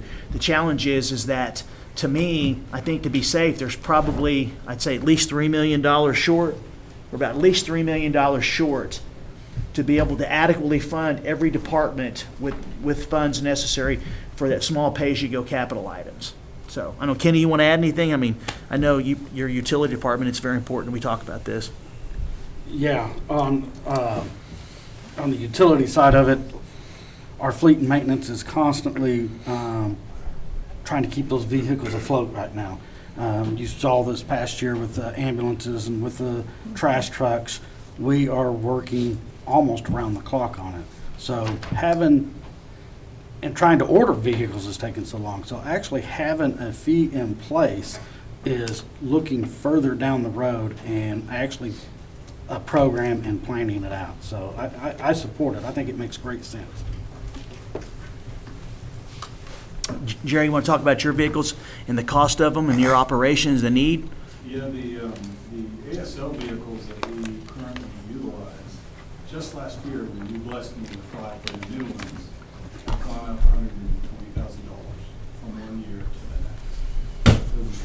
chain issues, those are vehicle offsets and costs, if you can find them at all. Vehicle replacement funding is typical for any large utility Yeah. I've ever worked with. So it makes sense to have some funding source so that when those things happen, you're offsetting the costs. Chuck, want to add anything? Everything costs more. That's what y'all been saying, and that's what I'm finding. And so, the city's getting bigger, the infrastructure's getting older, and so we need to have that equipment to keep it together. Chief, talk about your capital budget every year, and I'll let Jeremy do the same thing. So the difficulty we have with police vehicles is they're not at a cost, like you said, that you can put on a bond. And it's not just the cost of the vehicle, because it's the vehicle plus all the equipment that goes on top of the vehicle. Every vehicle is a mobile office with a computer, with a radio. The computer and radio alone is extremely expensive. And within our operation, we also have, patrol trucks, a transport van for the jail, our unmarked cars, and so we have a big operation. And you're right, it's about $1.4 million now, currently 1.4, but every year that's going to increase. And vehicles have gone up every year. And just getting them is a difficult time too. So we've seen an increase probably $10,000 per car over the last 3 years. And unfortunately, as these people need workers to come back to work, we're giving them raises, and that's built into the cost of the car, which may not go back down later because they're not going to let those people off. And so it's just difficult for us to find a funding source for those vehicles because they don't qualify for geo bonds because of the price of them. Chief, and then Rocky. We have several reoccurring capital items every year that we buy that are bunker gear. It's got a 10-year lifespan, so we've set it out over 10 years. It's about $1 million to replace all the bunker gear that they wear on a regular basis, so we've tried to space that out. The cardiac monitors we use on the ambulances are approaching $40,000 a piece. They have a 3-year lifespan.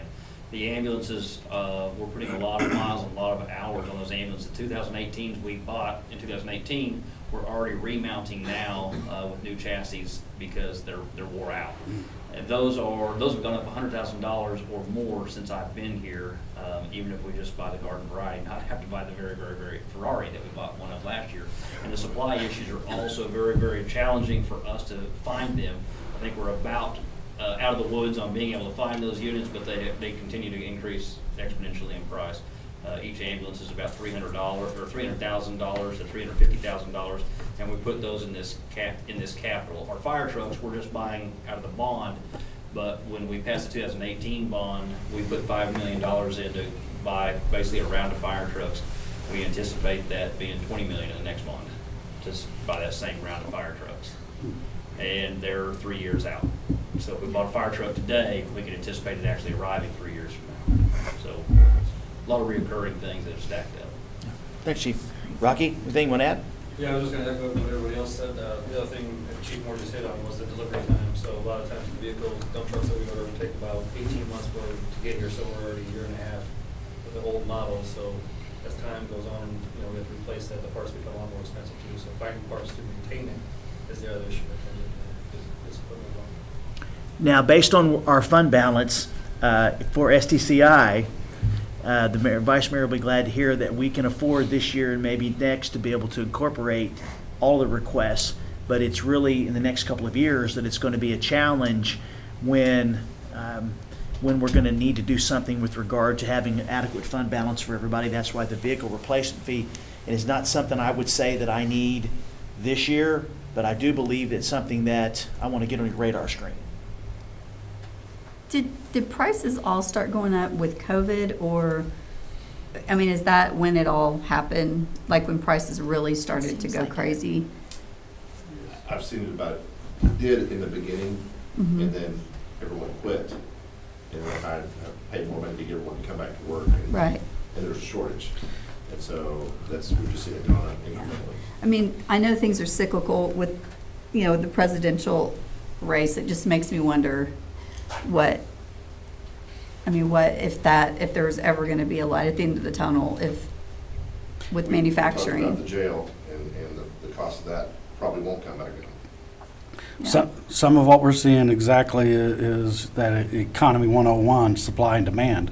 So with COVID, the supply slowed way down. The demand went up, and they just weren't there. And that's why you're seeing 2-3 year delivery costs going through the roof. And like I said, employees not working, so they weren't producing as much. Right. So it created a lot of problem. I don't know.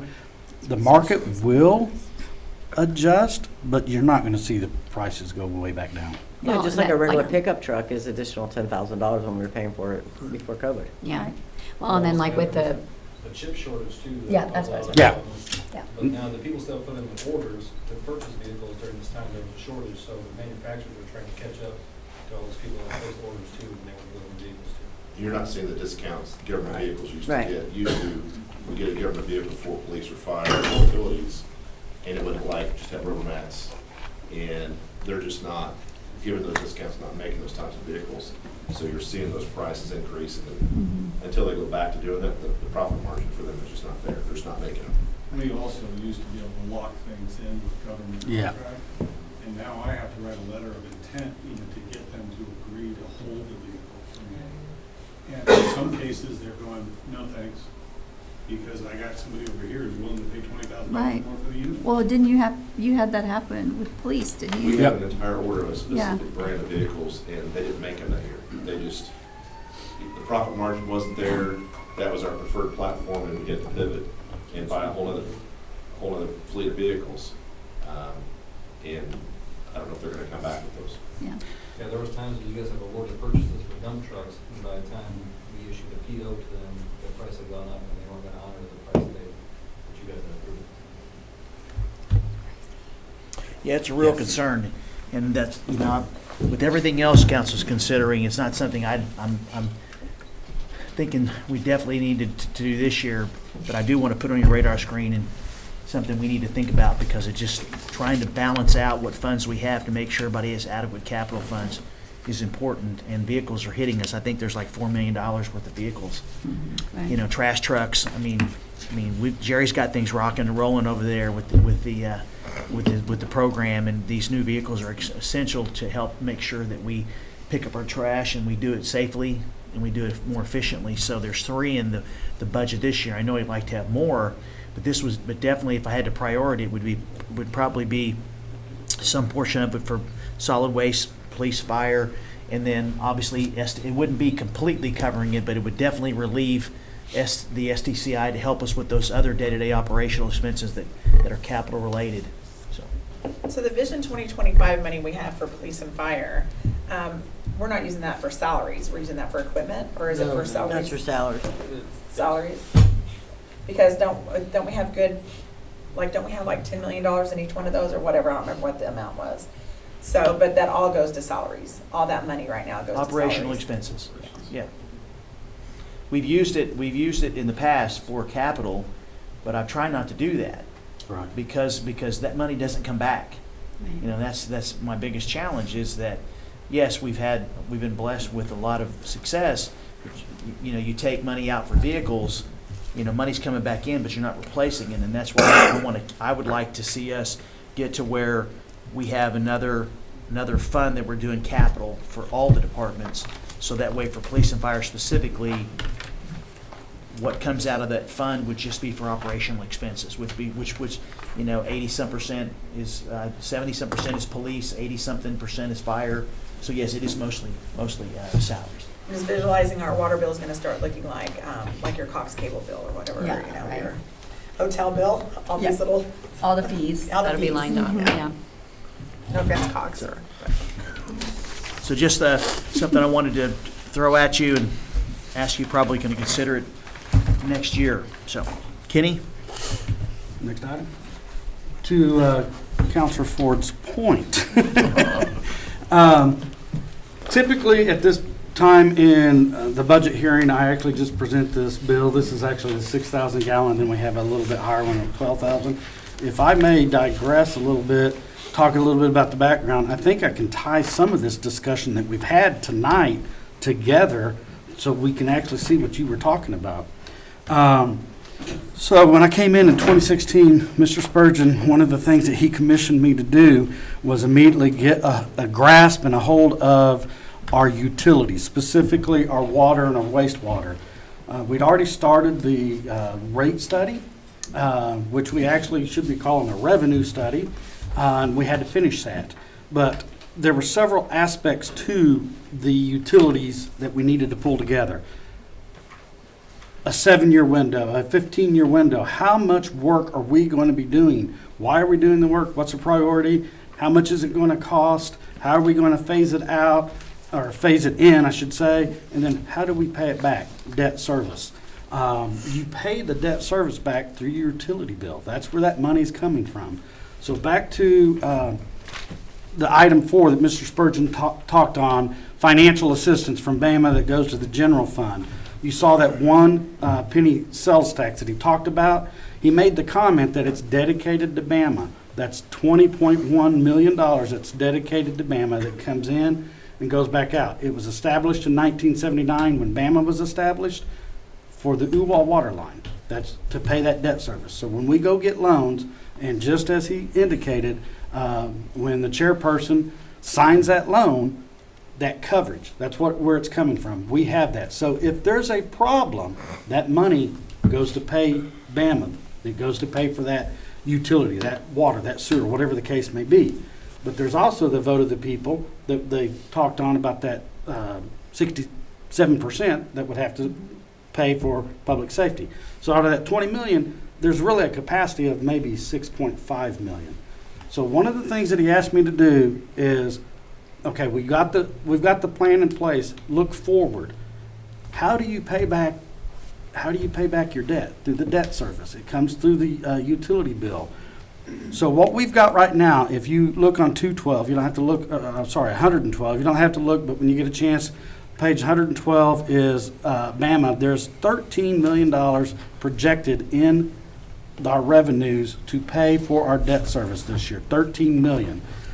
That $13 million will basically fluctuate between 13 and 14 million for the next 10 to 12 years, largely due to the water plant that we took out in 2014. That's a big part of that debt. But if we're going to continue moving forward, part of that projection that the city manager has to do, you've hired him to look forward, how are we doing this, how are we paying it back? We still have probably $140 million of work to do over the next 7, 8, 9 years. What's that going to cost to pay back? So that debt service today of $13 million will begin to go up and approach 20, 21 million. How do you do that? The only way I can pick up that $8 million more, whatever that number is by raising the rates. That's the struggle that Oklahoma communities have. It's not just Broken Arrow. Broken Arrow's been blessed, but that's the struggle that we have. How do we balance that? So kind of moving forward now, we've talked about the BAMA, we've talked about how some of that money goes out and the rates that we're going to have to increase to continue to move. Some of the things that we've got, obviously, is the Hakey Creek wastewater treatment plant. We still have some Lynn Lane work, but the biggest part right now is Hakey Creek. You talked earlier about a filter at the water plant. We've got the water system, the storage system, and we continue to grow. There's new regulations in place. It's a big program. We're the 4th largest city in the state of Oklahoma. I would expect a big program. We're right where we should be, honestly. Our growth started in the 70s. All that stuff's 40 and 50 years old. Mm-hmm. It's I think time. that's one of the problems is people still see us, I mean, we are a great small town. You're right. They see us as a small town, but we're not We're a not. small city. And there's a lot of things that are coming up that we have to be looking at. We're starting to see bigger problems with infrastructure, which you would expect. So going to this sheet, in the past what we've always talked about was just, oh, we're increasing 5%. So we need to quit talking percent and look over that far right hand, the change. What is it costing? Can you actually go to the 12, the next slide? I want to start with the higher one. So for a family of 4 to 5 people, the average water bill is somewhere around 12,000 gallons. We actually have gone back, remember that water record that I presented a month or so ago? That's where some of that per capacity, capita, the use, we use all of that to help project this. So if you just look, there's a few items on your utility bill. You've got the water service, you've got the sewer service, you've got stormwater, then the refuse, and LifeRide, and the street. That's how it's all broken out. Of course, on the screen, it looks a little bit different, but the middle column, FY23 current, that shows you what you would be paying right now for that usage, 12,000 gallons. So just breaking it out, your water would be $79.22, your sewer, sanitary sewer would be $32.36, stormwater's $8.89, trash is $16.75. Remember, we upped it about, what, a year ago, March or something? And then LifeRide, as we've talked about tonight, at $5.45, streetlight fee $2.50. The proposed changes that are in your budget, we've included them in the budget, so if they don't go through, we would have some modifications to do. The proposed budget is still based on the projection of the rate study that we're doing with Black and Veatch. It's not, it should be done probably August or September, but we kind of know at least this first year. So, and I can give you the rates. The water is, what is it? 7. Sanitary sewer is 9, and stormwater was 9? 799. And then solid waste and recycling was a flat fee of $5. That's what's proposed. So if you just take a look at the FY24 proposed, you'll see the change out there. You would increase $5.52 on water for that same usage. The sanitary sewer, as Tom mentioned earlier, even though your average usage throughout the course of the year is 12,000 gallons, we don't base it off your average. We do a winter quarter average because typically most people use less water in the winter. So your sewer is actually based off that. So $2.87. I brought this because this was $2.81. So this cost me $2.81. So this is per day. That's only for a month. So Multiple times. Norm says multiple times. For me, it's an addiction. I apologize. So $2.87 you would increase on sanitary sewer. Stormwater would go up 80 cents. Trash, that's the big flat fee of $5, and Jerry can talk on that in just a second. LifeRide proposed for the discussion right now is $1, and streetlight is staying the same. So if you look down at the very bottom right hand, for that usage, your bill would change $15.19 a month. For roughly, that is a family of 4 or 5. Now, Cindy, can you go up the other one? So let's assume that it's a family of 2, maybe 3. Everything's the same across the board. It's based off 6,000 instead of 12. Your dollars will go down except the flat fee, the stormwater, and the LifeRide. So at the end, you would be looking at about $12 increase. So back to the 12,000, please. So right now, that family would be paying $145.17 a month. They would be paying $160.36. I would like to point out, one of the reasons why we kind of want to get off the percent is if you take a look at our sewer, I was trying to look at the rate. The rate right now is proposed to be $4.70 for the usage charge. $4.70. Tulsa's over $10 per 1,000 gallons. We're at $4.70. That's Tulsa figured out many, many, many years ago that the sewer is a huge cost, and their customers are paying for it. Well, and I think those are things that our citizens need to be aware of. Yes, ma'am. Like, if, as Councilor Parks has said previously, we know that water's always paid for some of the others. Over the course of time, we do want to get this adjusted. We can't do it immediately. Sure. We do want to get it adjusted because people will quit using their water if they see it that way. If I'm paying $7 per 1,000 gallons, it's going to be an issue. yeah. So right now, the water is proposed to go to $6.14 from the $5.74. Mr. Spurgeon? No, you covered it, Kenny.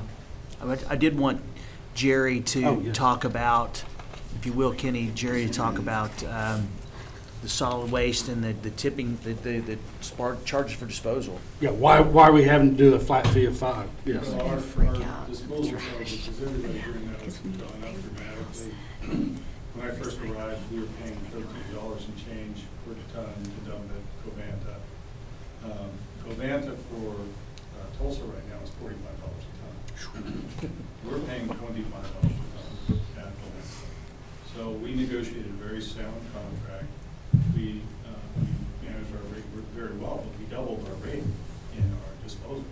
So the best part about this is we're in line with the other agencies in the area, as well as with the private agencies who don't even provide recycling. They only do solid waste. So it's nice to be able to provide two services at the rate that some of these others are doing. Tulsa will reach this in October. So we're Jerry, not- the vice mayor just told me that we have an average payment plan for our water bill. I did not know that. She said she pays an average of like $135. And I'm like, she asked me how much my water bill was, and I'm like, well, like 90, I think, this month. But in the summer, it's 500 a month. And I She's said, we like, do "Oh." average. And I'm like, I didn't know we could even do average. I know you could do it on Is that an option? Yes. For water? Well, Yeah. I can't I'm tell like, you. I don't think it's For just. the No, me. it's not just It's Christie, it's just Christie. For the entire utility bill. Yes, Yeah, for the Okay. entire bill. they base Good it to off know. past usage, right? Yes. How did I not know Previous that? Did you 12 know that, months. Mayor? I did not. Well, she doesn't Should have our have. water. Well, but she She did doesn't have up our until water. just recently. Yeah. Yeah. Okay, good to know. I would We maybe assume need you to have- do an education thing on that. When you blow a pipe in your house, you suddenly get very good at It's like, Yeah, oh, well, that's what, I'm like, our water was a lot higher this past month. 3 inches in her house. We had, since we had. Pumped it all out of there. We just pumped it all into our living room. So I just want to make sure that when we do this increase, that we have really good communication, because people are going to blame it on recycling. Because Good. they are, because that was the one thing that when we rolled out recycling a few years ago, that everyone, that was like the buzz, that rates are gonna go up, but just wait, they're gonna go up, like wait in the next few years, all the rates are gonna go up.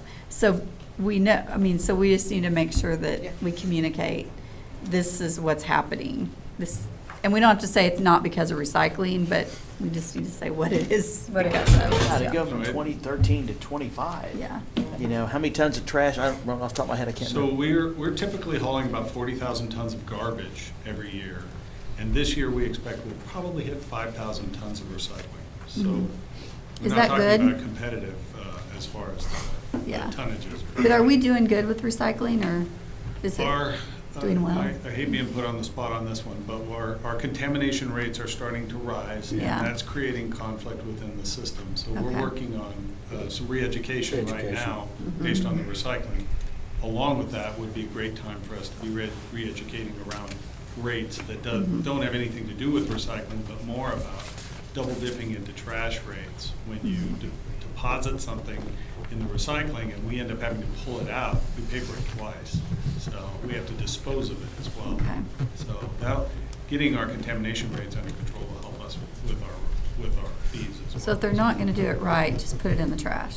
If you're not gonna do it right, turn in the blue container. You'll save us all. That's what I'm saying. Just- yeah.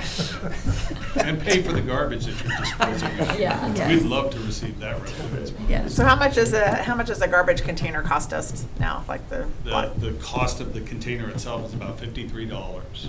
So if someone, say if this was not me personally, but I just got a phone call today, that their husband had put ashes in their container and it like melted it to like 13 inches, do they pay for that or do we replace whole that? container? Yes. Yeah, We're gonna burn her house have, down. we have charged to replace containers, that's correct. Well, $53 she's gonna be happy mean with that because she by- thought it was gonna be like $200 or $300, so she'll be fine. It's She'll like tell her this husband tall? it's $200 or $300. Yeah, it's like this tall. I burned her house down, but it was on the outside. I don't think that was We accurate. can't I think they recycle set it on that. fire. We need to pick that up and show, and like do it. Yes. Yes. Communication on, Aaron, you're do not getting throw there. your ashes. I'll give you the address. Aaron's gotta go pick up the trash can. Taking It's not very tall though. It's not Okay, sorry. $53, okay. Yeah, that's roughly what it's costing. We just did an estimate to purchase some more trash containers because we're expanding a little bit as we move out. Especially the Terry Walters thing has opened up some areas where we're expanding our services a little bit. And the better we get, and the more efficient we are, the more of those customers we can serve. Who's Terry Walters? What's the He- Terry Walters? He was the gentleman He was who the owned trash- his own the business. Oh, trash service. Oh, trash okay. service So as guy. he rolled out, we, the city is coming to try to aid these customers and to take them in. It was pretty big on social media last week. I thought he must have passed recently. Yes, it was. I didn't see it. Okay, so we have, with the manual fees, Cindy's gonna cover a few other things on the manual fees. Yes. Well, you already covered the hot topic ones. The other ones, we had a few increases in like community development, on pages like 249 to 255. Some of like the fees were like $83, so they raised to 85. They were small changes.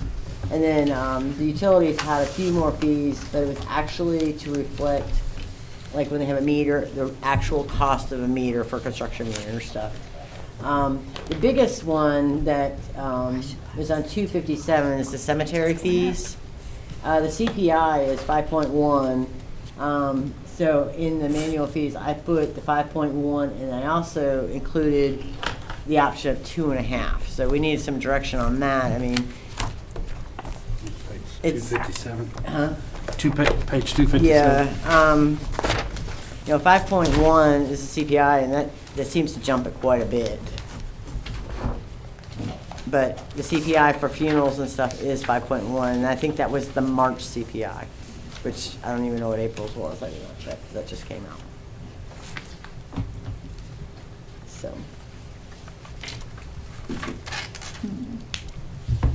But there really wasn't, and like with the fire, there was no changes in the medical. He checked with the company that supplies all that. Everything was good.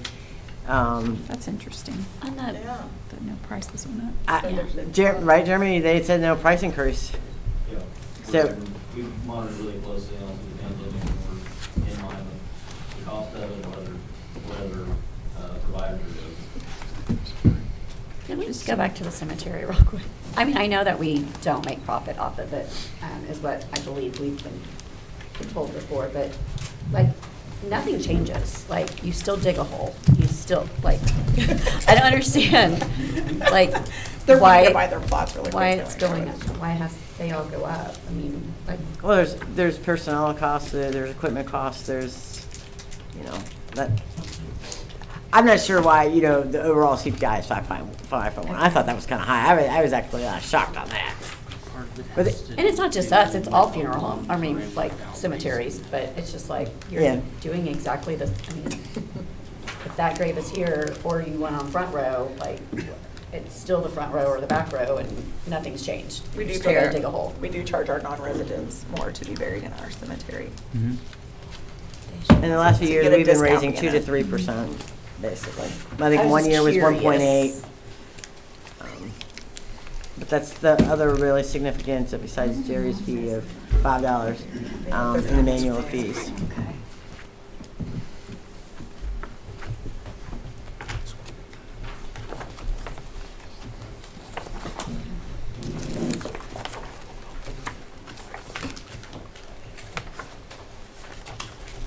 And I think Battle Creek went up too. They did, yeah. Yeah, How many spaces do we have left in our cemetery? Do we know? that would be a gotta go claim Matt 'em. question maybe Thursday. Find That's out. I what don't know was right off the saying. top of my I was head. thinking I might Because as well it- be buried there. Yeah. You think a lot still? And we We're a get a year- discount, I think. That's like one perk we get. Undeveloped areas. We can't rent a park or Yeah. a pavilion, but we can get a cemetery. Yeah, we can ask Matt. I know we're in great shape. Okay. So you don't have to rush, but you may rush before the prices go up. I was just saying that I was thinking about a cemetery plot there. And Deborah was like, "Why are you talking about this?"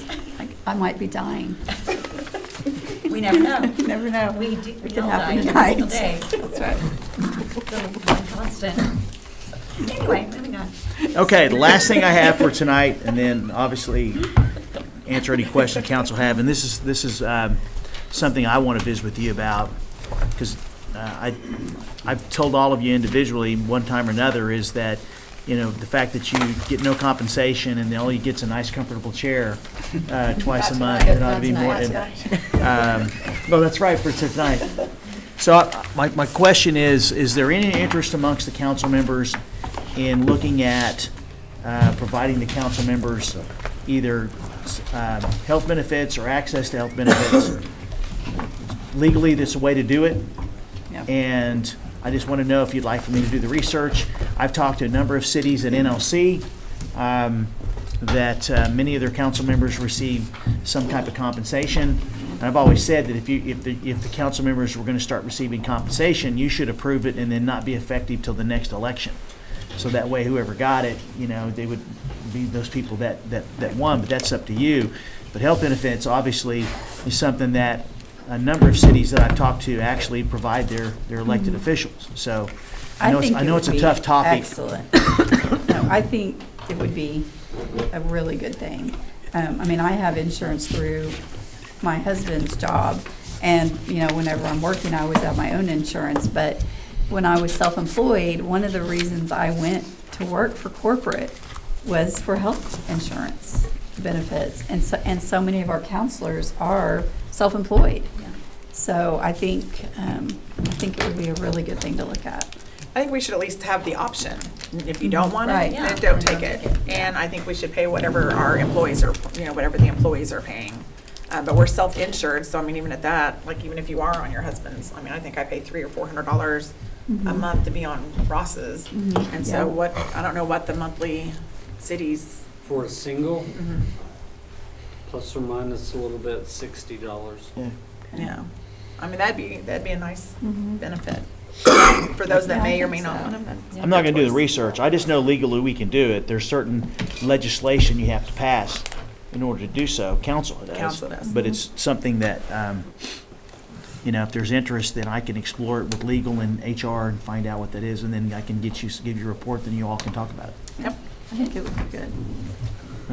I don't have any problem. I have insurance, my surgery, triple bypass, the insurance paid 100% of everything. So I have pretty good insurance. Yeah, you do.